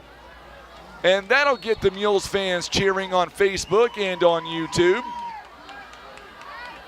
All right, Sean, so you're down there as that big play just developed. The Mules sideline going nuts on that interception call. Yeah, the Mules sideline is really just kind of getting up after. They'd been down after they didn't go down for it on the 4th down the previous drive. That really got the sideline excited, ready to see what's going on here. I'm going to question Jackson's coaches a little bit because it looks like their kicker has a great leg, but they've not taken any field goal attempts. I think they've left 3 or 6 points on the board today they could have taken. So we'll see if that comes back to bite them as we go through. All right, there you go. See if it comes back to bite them. So let's get some trivia here, Sean. This is your question in the second half. All right, Tim, let's put this second half question up on the screen. Who is the first Poplar Bluff Mules football player to be named a Prep All-American? Is it Bill Piper? Is it Walton Simpson, John Brown, or Ernie Johnson? Who is the first Poplar Bluff Mules football player to be named a Prep All-American? So there you go. Make sure and let us know your answer right now in the comments section. Also, share the video post for us on social media, and somebody will take home that Kettle Grill by the end of the night. So McBride is in the football game now. So we'll see what Colin's going to be able to do here as he is in running the football. And he is going to get about a yard of forward progress.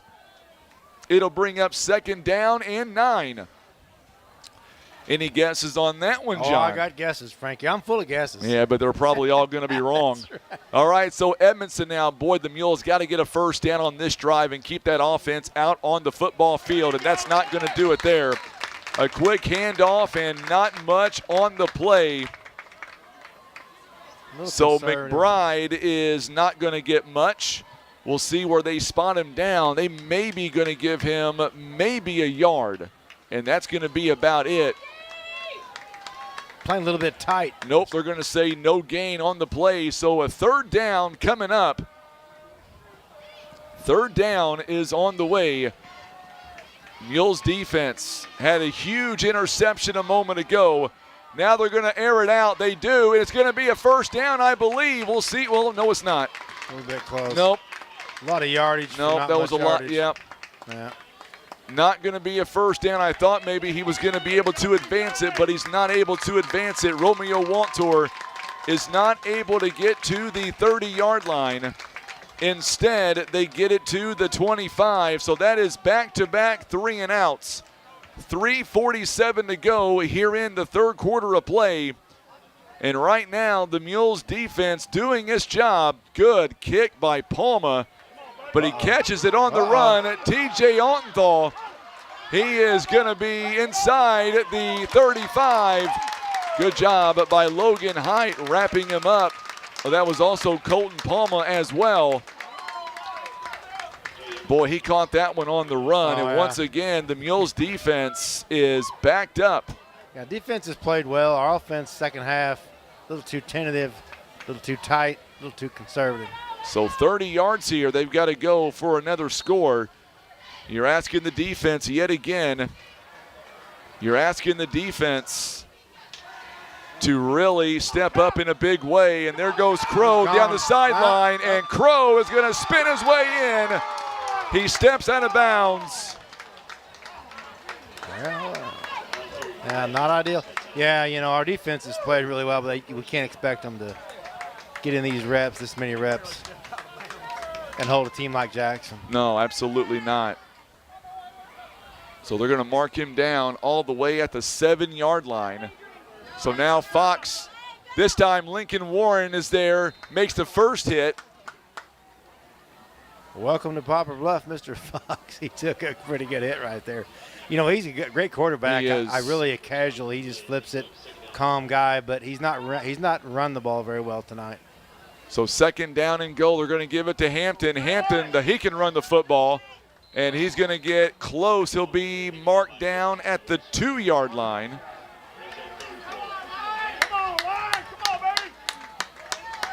Tell you what, the Mules here had a big turnover a moment ago in the end zone. They were unable to do much with it, couldn't do anything with it, got about 5 yards in 3 downs, and now TJ, Wildcat formation again, and he puts his head down, and he will score. Touchdown, Jackson. Yeah, you can see that coming. They put in that big package. So now we were afraid of this. A 2-score lead now by the Indians. Remember, the Mules at one point led 21-7, and since then it's been all Jackson to this point. They lead at 34-21. Field positions killed us the second half. 2:38 to go here in the 3rd quarter. It is just now 9 o'clock. Kick is on the way. It is up, and it is good. It is now a 35-21 ball game. We're going to come back in about 30 seconds. You're watching and listening to Mules football on the Southeast Sign and Graphics Mules Radio Network. Did you know that 60% of Americans don't have a last will and testament? At Scott Law Firm, we understand that planning for the future can be difficult, but it's important to have a plan in place, no matter the size of your estate. Don't leave your legacy to chance. Call Scott Law Firm. Whitworth Gift Chest Jewelers is a third-generation family-owned jewelry and repair store who have served the Poplar Bluff community for over 60 years. Our family has always worked hard to provide the finest jewelry creations and service imaginable.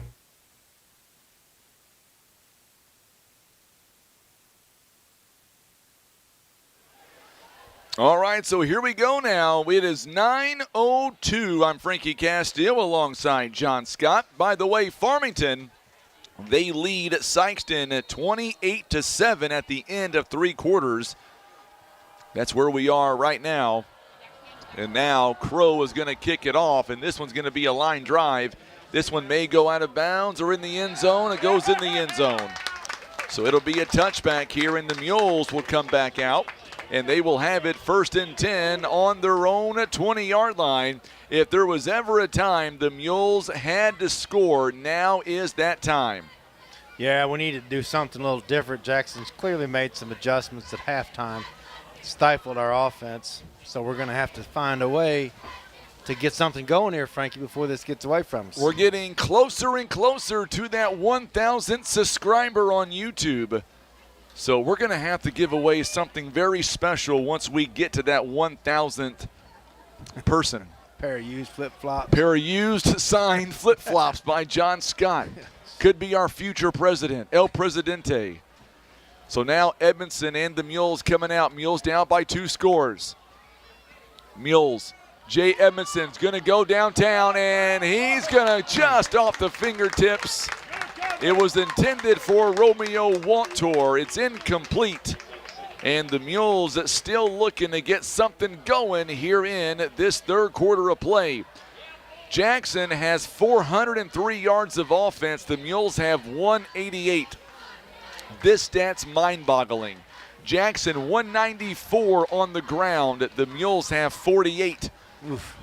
You can't win a game with those stats. Jackson 209 yards through the air. The Mules have 140. 3rd down conversions. Jackson 3 for 8. The Mules are 1 for 8.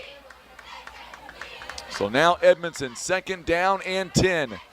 Going over the middle, and Darius Graham, it is completed this time. And we'll see how many yards that they give him. It'll be a Larry Hillis Dodge 1st down. They give him the full 10 yards. And that's what the Mules needed right there, was just to move those chains and give the offense a fresh set of downs.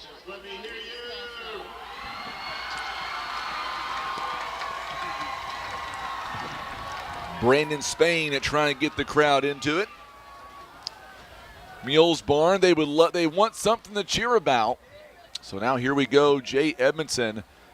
Going to pass it again along the outside at Darius Graham again. And we'll see how many yards they give him. I don't believe he's going to get much on the play. Matter of fact, he maybe got back to the line of scrimmage, and that's about it. So no gain on the play. I'm DJing my first wedding tomorrow night, John. Oh, boy. I wasn't expecting to hear that. Really? You got it ready to go? You got your music, everything to be queued honest up? with you, I don't have any music yet. I'm kind of nervous about it, to be honest with you. Edmondson flushed outside the pocket. He's going to take off. No flags, and he'll get some of that yardage, about 5 yards. It makes it 3rd down and manageable now. 3rd down and about 5. Do you have a DJ name? You got some name in the game? What? You know what? I do have a DJ name. I'm going to call myself Frankie Castile. That's no good.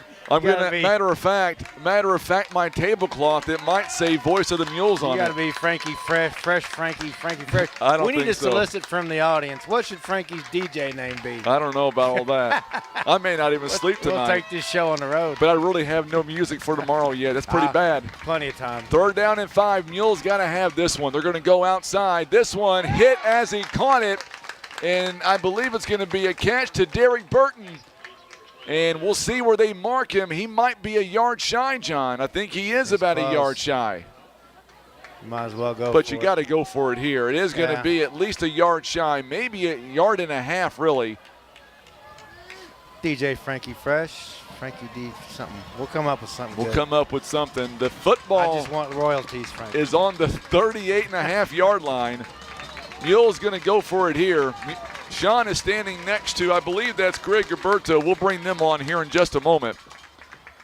Jay Soto, I believe he didn't get it. I believe he did not get it. It's tough on a 4th and 1 when you hand it off 3 yards behind the line of scrimmage.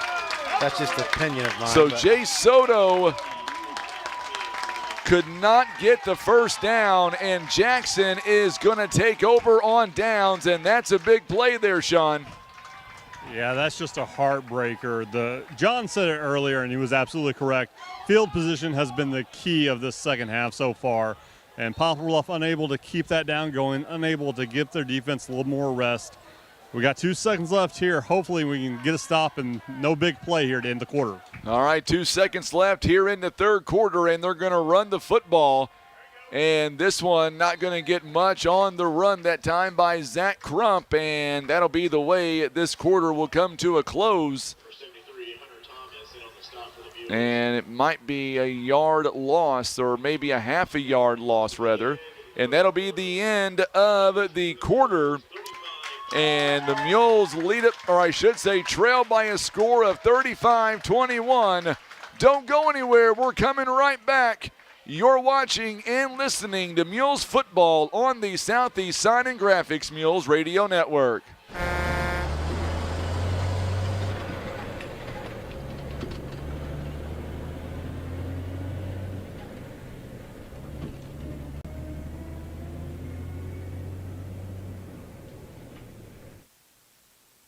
Patriot Auto Glass offers chip repair or glass replacement. They provide fast quality service done by experienced technicians. Ask about our veteran and first responder discounts. Call Patriot Auto Glass today at 573-840-5027. And remember, Patriot Auto Glass will come to you.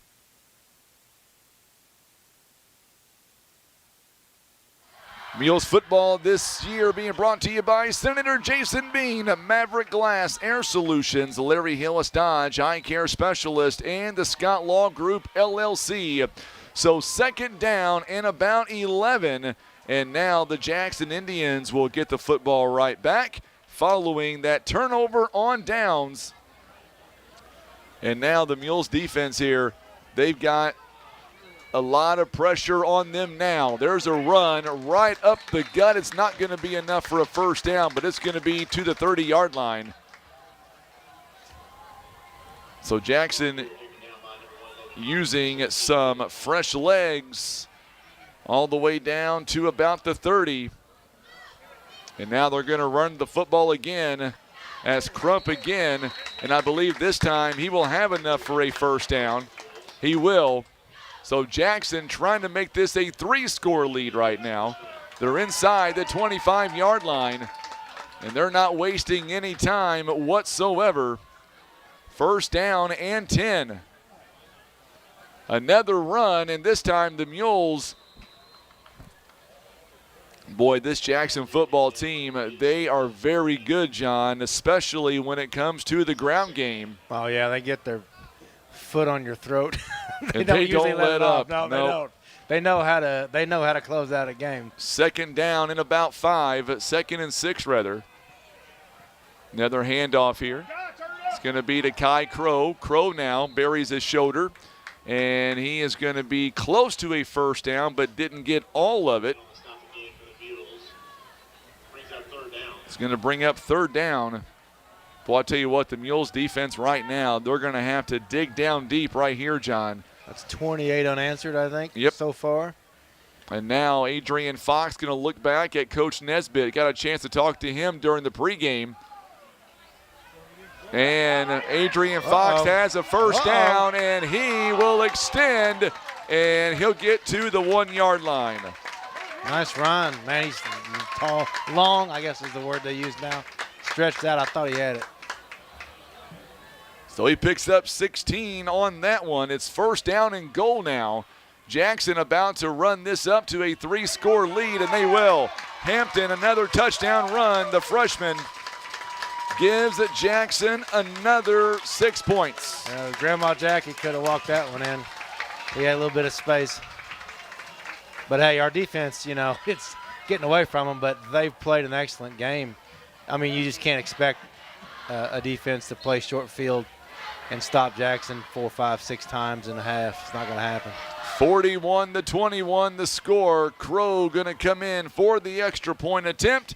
It is on the way. It is good. And just like that, it is a 42-21 game. This one has gotten out of hand for the Mules. It is 42-21. All right, who is the first Poplar Bluff Mules football player to be named a Prep All-American? Was it Bill Piper, Walter Simpson, John Brown, or was it Ernie Johnson? I'll give you a hint. The first one took place in 1952. The winner is going to get that awesome-looking grill right there on your screen. Frankie, I've been thinking of your name. You know, there's DJ Frankie Fresh and all, but I think you're better off to go with one name. I think just Castile. Just Castile. How about you could fill a stadium? Why can't I go with my real name? It's like Madonna. I'm not Gaga. Did you call me Madonna? All these one-namers, man. You need to be a one-namer. Castile. It's got a good sound. I like it. So here we go. Kickoff coming, and this one's going to go right into the end zone. They've gotten good at that here lately. Mules trail 42-21, 10:21 to go here in the ball game. And the Mules trail by a score of 42-21. I know the score is not in our favor right now, but I got to tell you, we have it has been a phenomenal night here as far as viewership goes on listening on the radio, social media. And a good crowd here at the stadium still. Absolutely. People hanging in. Oh, Nice night Tim, for football. I'm not going to say it on the air, but Tim Funky, that's not even right. He gave a DJ name. Don't say it on the air. I can't even say that. Jay Edmondson gets away from one defender, and he's not going to get away from a second, and he's going to lose some yardage on that one. Well, you know, you could do some kind of a characteristic, one of those like Fat Boy Slim type things or something. But I think the one name is just it. Everybody knows Castile. You hear Castile, you know who it is. The mustache be on your, I guess they don't have album covers anymore. Whatever you have now when you're a world-renowned DJ. The most important thing is I got to come up with some music. Yeah, well, that's the last thing. The bride might not it's all be marketing, happy. Frankie. Come up with a cool name. The bride logo. The bride may not be happy to find out I don't have any music. Jay Edmondson thought about throwing it, takes off with it, and he's going to get above the 20, about to the 21, 22. Boy, I'll tell you what, the Jackson defense has really put its foot down this half, not allowing the Mules anything on offense. Yeah, they really adjusted at halftime. They figured out what we were doing, and they put a stop to it. Absolutely.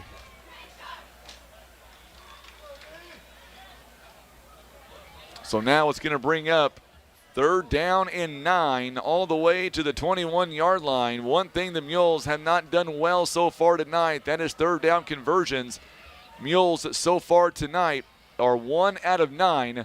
Edmondson going to get it to Logan Height. Logan Height is going to give the Mules. He took a shot. Lord. But I believe it's enough for a Mules first down presented by Larry Hillis Dodge. Boy, that was a shot. Oh, gave me a headache just watching that. My goodness. Tough. That was a tough hit. So now the Mules have it 1st and 10 at 32-yard line. Do you like scary movies, John?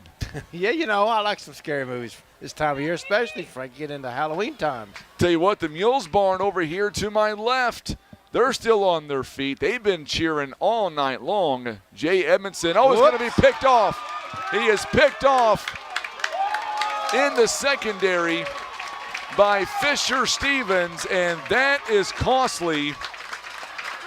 He just reached up and got it. Yes, he did. So Fisher Stevens, it's a turnover for the Mules with 8:19 to go, and I tell you what, it's going to be tough to come back. Yeah. They did their flag down. Wait a minute. There may be a flag down. I didn't see the flag at Pass first. interference, we'll take it. No, it's going to be it's still going to be Jackson football. A little bit of a celebration deal. They've been calling a lot more. I think maybe it came down from Misha or somebody to call more of that. They're calling a lot more celebration-type penalties. Seems like that's happening every game. I don't think it's the kids. I think the refs are just calling that tighter. So now it'll be 1st and 10 Jackson following the penalty on the 44-yard line. And here they go. Here they go. So following the penalty, it is Jackson football. They will have it. 1st and 10, 8:19 to go. Next week, we are at home. It's homecoming night for the Mules, and they're going to go downfield. Kai Crow can walk it in the end zone. Touchdown.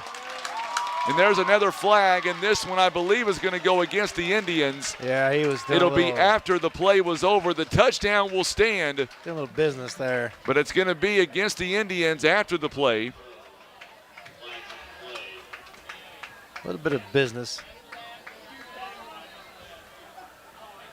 So 48-21 the score. Wonder what the breaker is on that scoreboard, Frankie. I don't know. I might go over there and see if I can find it. Well, that was just a great pass by Adrian Fox. You knew it was coming. It's just, yeah, I know he throws the ball very well. The guy was wide open. Wide open. These guys, look, some of the Jackson faithful not happy. They're doing okay, I think. I think they'll be okay. 48-21 the score. So Crow now, after he makes the catch, boy, he has been all over the football field tonight. Oh, yeah, as has our chain gang. There's Ken Davis trotting down the field. He's going to be sore tomorrow. He may need a couple of days off. He's going to have to rest. The extra point is up, and it is good. And just like that, it is now a 49-21 score. Eric Wallace is tuning in. Glad to have him in. Tell you what, some of the Jackson faithful not happy with the last call. They're up 49-21. And now the Mules here with 8:12 to go has found themselves down quickly in this game. It was 21-7 at one point, and since then it has been all Jackson. Jackson, they have scored 14 in the second quarter following being down by 2 touchdowns. They've scored 2 touchdowns in the third and 2 so far here in the fourth. And Kai Crow, I mean, he is definitely, you look at players of the game, check out this stat. Kai Crow, 8 catches, 208 yards so far. Man, boy, he's had a game. He has had a game. How many touchdowns he got? 2, 3? He's got 4. 4? He's got 4. That's not bad. No, that's a great ball game. Adrian Fox, by the way, 4 touchdown passes. They're going to access the yards on the kickoff. So hopefully it won't go in the back of the end zone like the last 3 have. But So- we did see Darius Graham break the record. We did. That was 94 yards. 94 That was yards. nice. We should talk about that for a while. It was nice. He's had a good game tonight. He has. Second half hasn't been great, but he had a good first half for sure. For everybody. Tell you what, with a new coaching staff, Coach Nesbitt, he comes into town, and I tell you what, this Jackson team, they bought in. They have absolutely bought in. Absolutely. Yeah, they look sharp. They do. They do. That offense, that quick offense, get the play in, get you on your heels. Big shout out to Tim, who is up on the roof. Better angles here tonight. And Soto, is going to go over his head. And he's going to pick it up near the goal line. And, man, nothing is going our way right now for the Mules. We were up at one point by 2 touchdowns, and since then it has been all Jackson all the time. Make sure and hit that share button for us. We'll put up that Mules Trivia question. And the winner tonight is going to get that awesome Outdoor Gourmet Kettle Grill, courtesy of Academy Sports and Outdoors.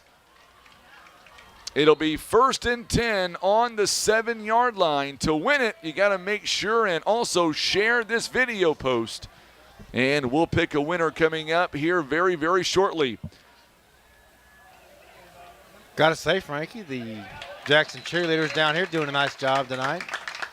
So Mason West is back in at QB now for the Mules. Got it to Darius Graham. I like getting Mason in the game. You know, I thought it was a good call earlier to have him catching some passes. I think he's got a future, either at lining up a tight end or maybe lining up at a slot occasionally. Big kid, throw the ball up, especially if you could ever get down on the goal line. But, yeah, good kid, good athlete. I'll tell you what, one thing, a big shout out to Tim Hicks for going up on the roof tonight. No weather issues. He's sharing the roof with a lot of people up there. Good throw that time. Burton is going to make the catch. And I don't believe he's going to be near the first down marker. Just a very short throw. He's going to get to about the 10-yard line. You know, Frankie, of all the stuff, I mean, this is not my job, but I've done this for a couple of years with you now. The one thing that surprises me the most is the danger that it takes to get on the roof of these buildings. Like the liability that exists at all of these schools, these little ladders, it's unbelievable. That's how it is. You mean the times that they turn the lights off on us? They turn the lights out on you. At last week in Cape? Yeah, and at Sykeston they did that to us. And the ladder at Sykeston wasn't affixed to anything. It's dark. Another throw going outside. Darius Graham makes one man miss, and he'll have enough for a Larry Hillis Dodge first down. So Graham with a nice catch. He does get out of bounds, and it'll be a Larry Hillis Dodge first down. 7:01 to go in the ball game, and all the way out to the 33-yard line that time. It's remarkable that these schools have this. Ours is pretty good. We have a real ladder that's attached, but a couple of places it's like some kind of submarine deal from 1943 trying to climb up through there. Crazy, man. It is. And Tim's up there right now. At least it's not raining or the wind's not whistling. Boy, wait until we get to October. And I'm in the booth with it's warm outside. He's up on the roof freezing. We've had that before a few times. And think this is going to be blown dead, a penalty on the play rather. I like the ones too, Frank. Sorry to interrupt you, but I like the ones too where I guess it was Jackson last year where he's down in the crowd, right? He's down in the bottom. Oh, yeah. On the back row on the home team, and he's jammed in there 3 inches away from him or 27 fans for the other team. That's always interesting. The man puts in the work. I'll give you credit for that. Tell you what, football, it is the funnest sport to show on television, but it is also the hardest to cover. Oh, I can't imagine trying to make it all happen. I like. We're at home, so I'm not going to wait for Tim. He may be up on the roof all now. I'm going to go ahead and get out of here. He could sleep up there tonight. It wouldn't be too bad. Mason West going to go down the field. He's got Romeo Waltor just off the fingertips. Same play. I like that play. Boy, that's a good defensive stop there by Jackson. They're in the secondary. It was an incomplete pass. 2nd down and 15. I just run that play every time. Well, I guess if you're a Mules fan, one thing about it is we're not going to see Jackson the remainder of this year. They're not in our district this year. Hey, and did you know, Frankie, that we were the last team to beat them when they were in Class 5? Remember that? That'll be in the book forever. You can send all your negative comments to John Scott, P.O. Box 14. We'll put that on my Christmas card. Just a little bit of trivia. That was a trivia question. Nearly picked off. Incomplete pass. 3rd down and about 15 now. In case you're just joining us, we did have a trivia question. What was the score last year of the game? Shots, that'd be kind of funny for all of our fans listening in tonight. That wasn't too funny. I didn't find that to be funny at all. People got the answer pretty quick. Sean's over there on the sideline right there. He's trying to, I'm not sure if he's over there laughing or what exactly he's doing down there, Sean. What do you say? I mean, I gave people an easy question in the first half and a hard question in the second half. Boy, the second half, it was hard. This one's going to be incomplete, going for Jay Edmondson. 4th down and 15. I'll tell you what, that question you gave, Sean, about who was the first Poplar Bluff Mules football player to be named a Prep All-American. We've had some great guesses, a few right answers, but mostly wrong answers. I did give a hint, though. It was all the way back in 1952. A little before my time. But not before John Scott's time.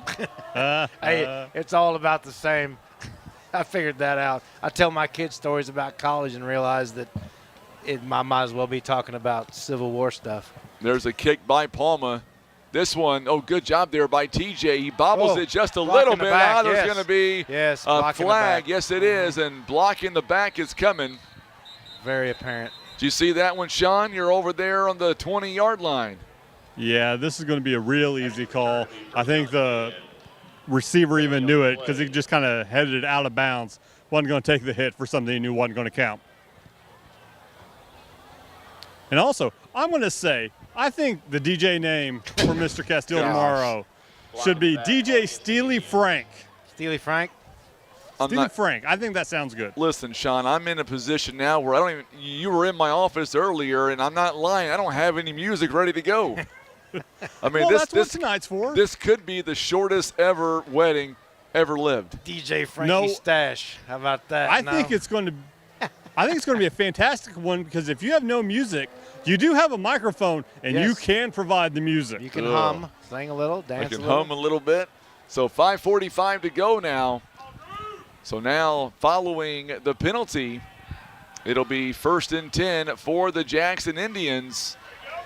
And they're going to cut it back upfield. And, boy, they're off to the races yet again. Good run by the Jackson Indians. Drew Parsons. I'm telling you what, this Jackson team, they are going to be dangerous. They are state ranked.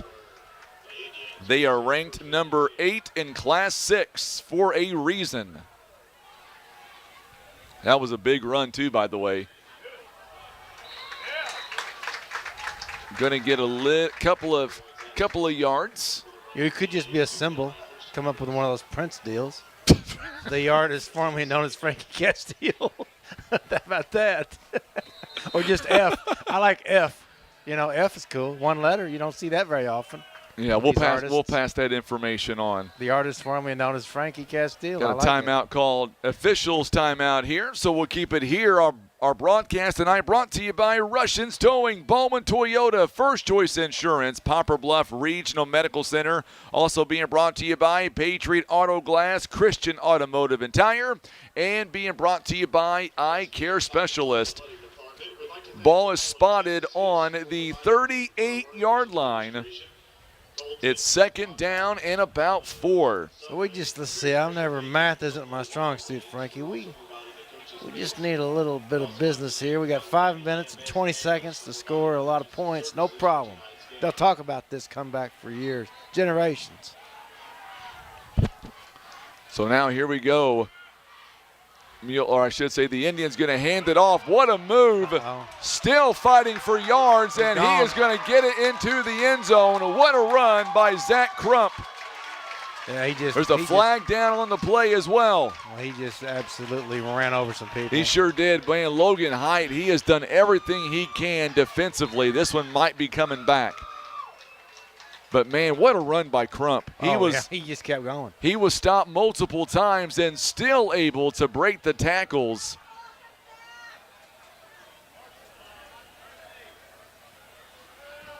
So it's going to come back. Jackson people. I don't know, man. It's 49. What is it? 49-21. 49-21. I heard some booze. So now they'll mark him back at the 39-yard line. That was just a good run by Crump all the way around.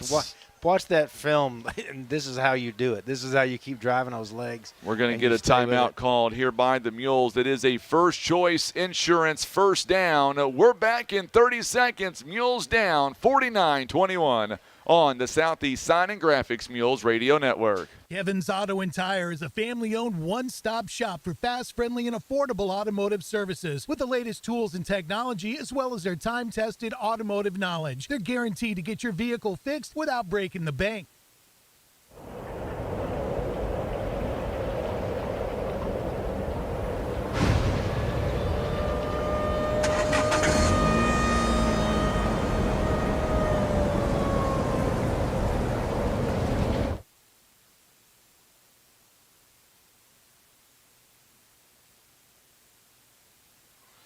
So I just got a text message from one of our amazing sponsors, Steve Whitworth, about our trivia question. He knows the right answer, and he also said, I'll read it to you, that the winner, I should say there's a good job by the Mules once again, finally able to get the tackle. It took a little bit though. Drew Parsons went way back in the backfield, all the way to the 45-yard line of the Jackson Indians.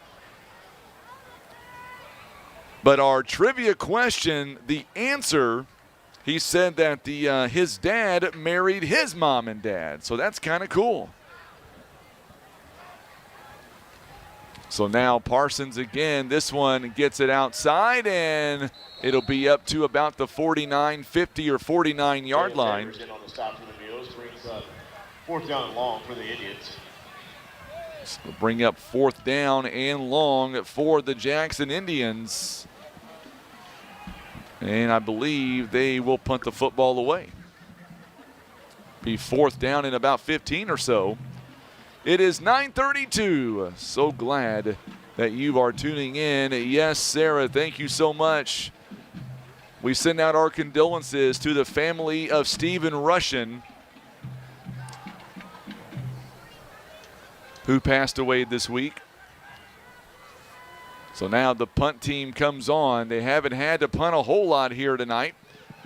And this one is going to take a Jackson bounce and inside the 20-yard line. So 3:33 to go here in the ballgame. Mules down at 49-21. Mules 1st down and 10 from the 17-yard line. Is it just me, or did Brandon Spain's voice get louder the last couple of times? I think he's trying to, I don't know, man, yeah. It's gotten a little bit louder. I so. don't know what's going on there. He's getting wild over there. What do you got there, Sean? All right, number 32, Christian Robertson, came out earlier. The training staff is looking at him. Looked like they were looking at his right hand or wrist. I will try to get an update for you, provide you here in a little bit. All right, thank you so much, Sean. I know why he's louder. That's because of Sean's mic. That's why he got louder. Oh, there we go. Look at that. I forgot I had Sean's mic on. Science. I'm gonna keep Sean's mic on the rest of the game. So here we go, 1st and 10 now. Gonna be a handoff. So Mason West back in at quarterback. Frankie, quick correction. That's a Devin Ferguson that is getting his hand looked at right now. Gotcha.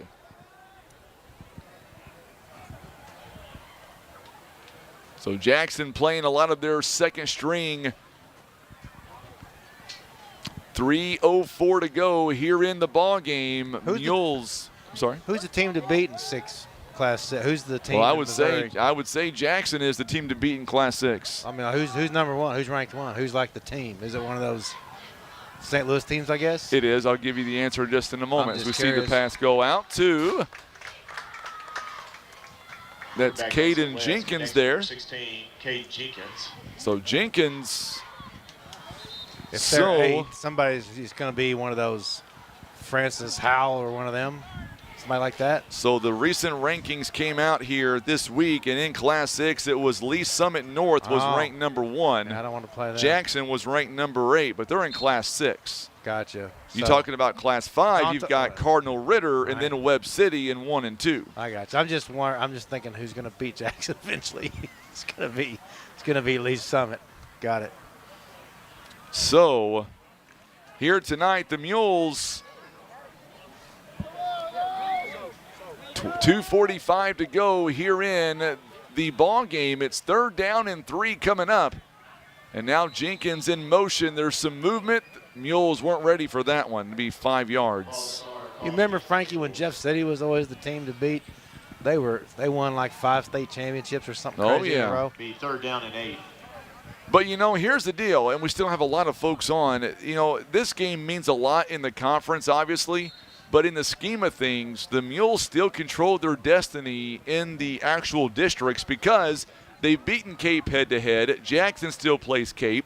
Mules have got to play Farmington and Fox, and those games are going to be on the road. So I know Sean is still down there, And even though this game is not going our way, Sean, if the Mules can put together wins coming up against Sykeston, against Farmington, and Fox, I mean, the Mules still technically, Romeo Walter with a nice catch.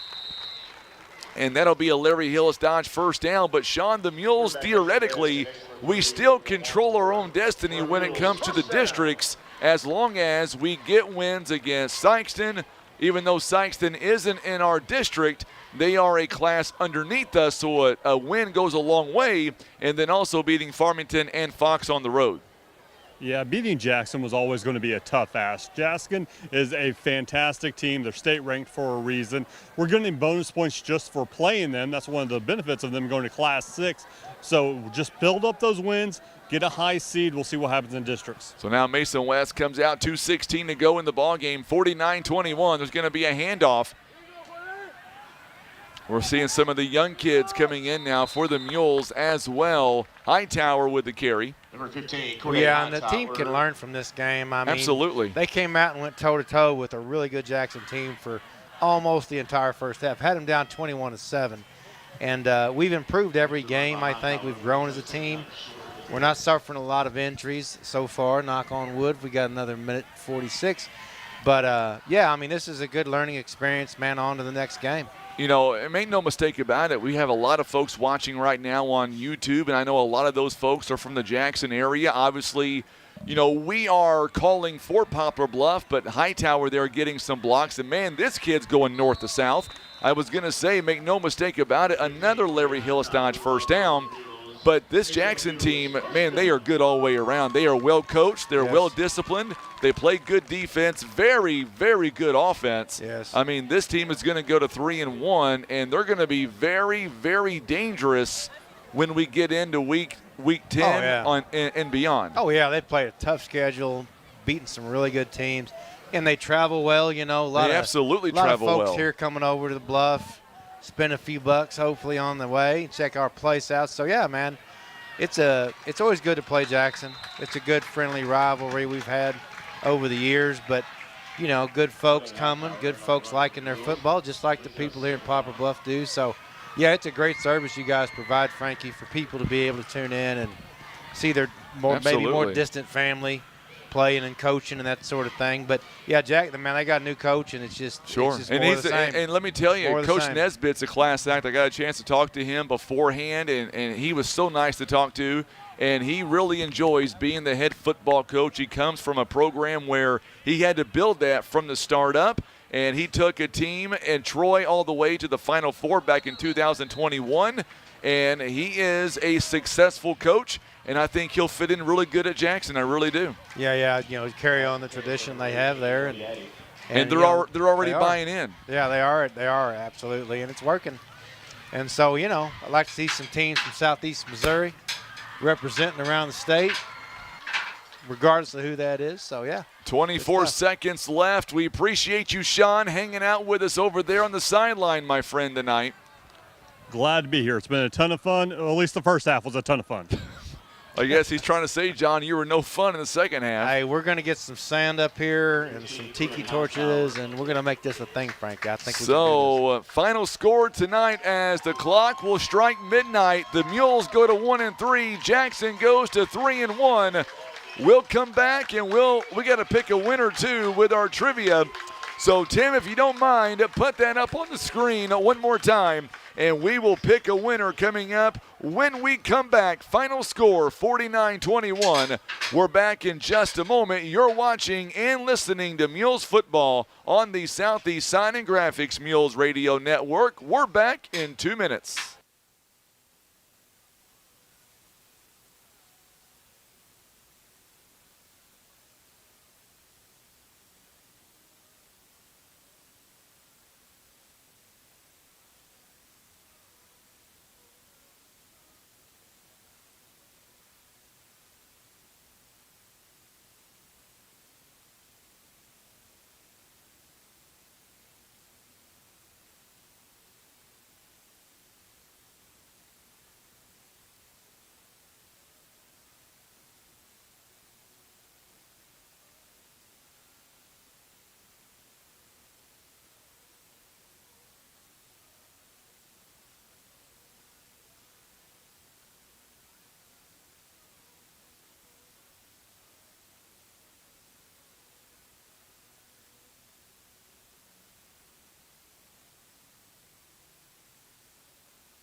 All right, so we are back here live, and here we go as we've got that question on the screen right there about the Gourmet Kettle Grill from Academy Sports and Outdoors. And who is the first player, the Poplar Bluff Mules football player, that is, to be named a Prep All-American? Was it Bill Piper, Walter Simpson, John Brown, Ernie Johnson? Any guesses on that again? Oh, sorry. I'm sorry. I got to guess, Frank. I'm going to say Bill Piper. Oh, well, you're wrong on that. It's not Bill Piper. We'll get you the answer coming up after we interview the offensive coordinator, John David Patillo. We will turn things over to him, and we'll talk to him coming up with the Mules here and the Indians. Mules falling tonight by a score of 49-21. And let's turn things over to Coach John David Patillo. And first off, Coach, first and foremost, man, the Mules got off to a great start, 21-7 at one point, and then Jackson able to find a way, and then we turned the ball over, an interception late in that first half, and it seemed like from that point forward, Jackson just put the pedal to the metal and never looked back. Yeah, they did. Very good team, and, we can't expect to play, part of the game and think that that's enough. And we just got to continue to stay with it. But, and I'm not going to make excuses, but when a team plays, that fast, and we've got so many two-way guys, and you just see that we ran out of gas. And, some of the decisions and some of the things that we were doing, a lot of it had to do with, the possessions and we just kind of, like I said, just ran out of gas, played pretty well for a while, felt like we wanted to come out and establish some running game, couldn't get anything really going, and but they're a very, very good football team. Take away two key plays here in this football game, Coach. First play of the game, Kai Crow's 65-yard touchdown reception, and then a 65-yard touchdown run by Jalen Hampton. Take those two scores away, and it's I believe it's a much different ball game. Yeah, and that's why I'm saying, you got to play a whole game, and we definitely had our moments. We had things that were going our way. I thought, like I said, I looked down 3 or 4 different times. Some of the people we had on the field, and we had some limping, and they've been beat up on the defensive side and trying to run offense, and it's just kind of hard to go to people when they're gimping around, and But all in all, like I said, we've got to be able to play against a team that plays as many possessions as they do, and find a way to not get worn down. Here tonight, Evanston goes 22 of 27, 164, no touchdown passes. But, man, in the first half, Coach, I thought he was doing phenomenal. Second half, you guys go with Mason West a little bit. I thought he got some very good passes as well. What defensive adjustments do you think Jackson was able to make, especially in that second half? Well, the big thing is they controlled the line of scrimmage and didn't allow us to, run the football. We had to throw the football. They took away some stuff that we were getting early.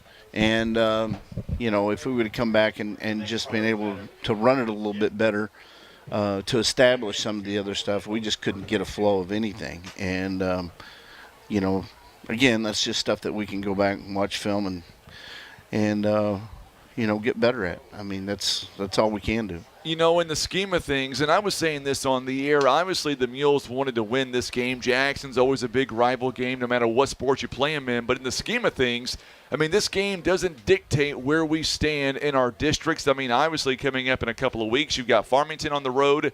You've got later on this year Fox on the road. And then obviously next week against Sykeston. They're not in the district, but they are a team we are expected to win. So quite honestly, even though we didn't get the win tonight, at least in my mind, we still do control our destiny in the districts, especially after winning last week in Cape. Oh, yeah. There's no doubt about that. And, I would say in not seeing a couple of the other teams, us and Cape have to be the top 2 teams in the district. looking at it at this point. Now, Right. things can change and we still things gotta can fall execute. apart. Sure, That's right. absolutely. And that's the whole thing is when we walk in the locker room right now, the kids got to know, hey, this one's over. We got to get ready for next week. We got to get ready for the district. All eyes are ahead, and it's very similar to what happened last year. And like I said, with the same schedule, some of the same things are happening, but we are definitely a little farther along than we were last year. And now we hit this stretch, and we need to just come out and put everything together and continue to build from here. There's definitely stuff that, like I said, there's things that we didn't execute on that we'd been executing on, and a lot of that has to do with who we were playing. Jackson's pretty good. They are a very good football team. Let's look ahead now to next week. I know for a coach, it is a nightmare of a week. It's homecoming, a lot of distractions. Farmington beats Sikeston here tonight, 35-8. They're going to come to town next week talking about Sikeston. What will you guys do between now and next Friday to get ready for that game and especially keep the kids focused on a week like homecoming? Well, watching film, walking throughs. I thought there was a lot of things that we got better at this week just in our practice. But we had a good week of practice. And, all in all, again, your thoughts and, are down the road. Who is it we've got to play in the playoffs? What kind of style do we've got to be playing and executing on? We're still not to that point on the offensive side. And like I said, we got a bunch of kids hurt right now, a bunch of kids sick, and we're expecting some people to play both ways, and it's just a tough part of the year, but it's also a growth. Sure. It's a growing part, and I think our kids, they don't have that give up attitude. And I think we'll keep coming out and keep executing. Well, let's end this on a high note here. Let's talk about maybe my last question. Give me some players that impressed you here tonight for the Mules. I mean, we had, especially in that first half, we controlled a lot of the tempo, especially in the first quarter and a half. Yeah, they were having a hard time defending Romeo, and, we got him the ball a little bit. But then, again, they started pushing two at him and a third one around him. Then we got to be able to run the ball, like I said. And, Jay threw a lot of balls and completed a lot of balls for what he'd thrown for a high percentage.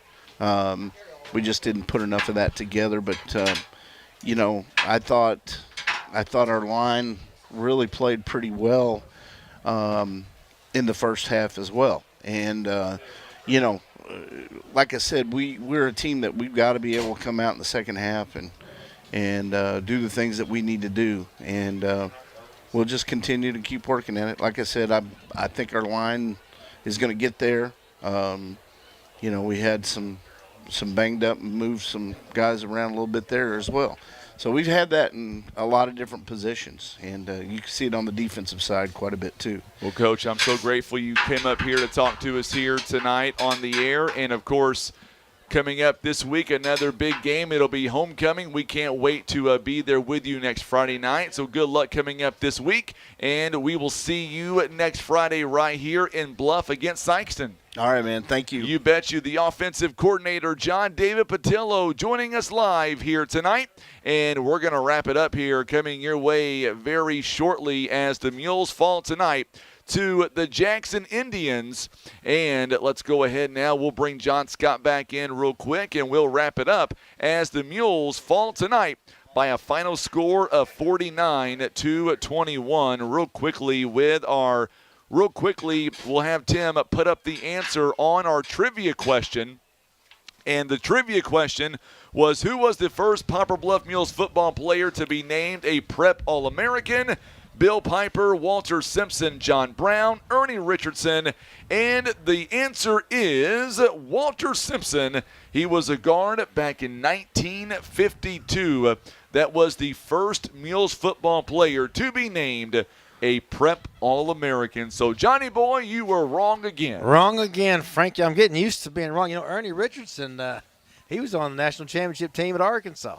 Yeah, Ernie was. But so Cameron Hopper is going to pick up that grill, by the way, from Academy Sports and Outdoors. We'll fire it up for him. That's right. We'll have it all broken for you, Cameron. We will have that. I'll call you or get a hold of you on social media after this weekend, so get ready for that. We'll have you come by next week and pick up the grill, courtesy of Academy Sports and Outdoors. And I tell you what, the Mules here tonight, even though we didn't get the win, I tell you what, though, honestly, we still have a lot to play for this season. There is still a lot at stake coming up this season. Even though we didn't get the win, Poplar Bluff can still control their own destiny when it comes to the districts. And the Mules, bottom line, they just got to get the wins coming up. And the key games going forward are going to be Fox and Farmington in a couple of weeks. Yeah, we got, our fate is still in our hands. A game like this tonight, play against a really good team. We don't have any injuries.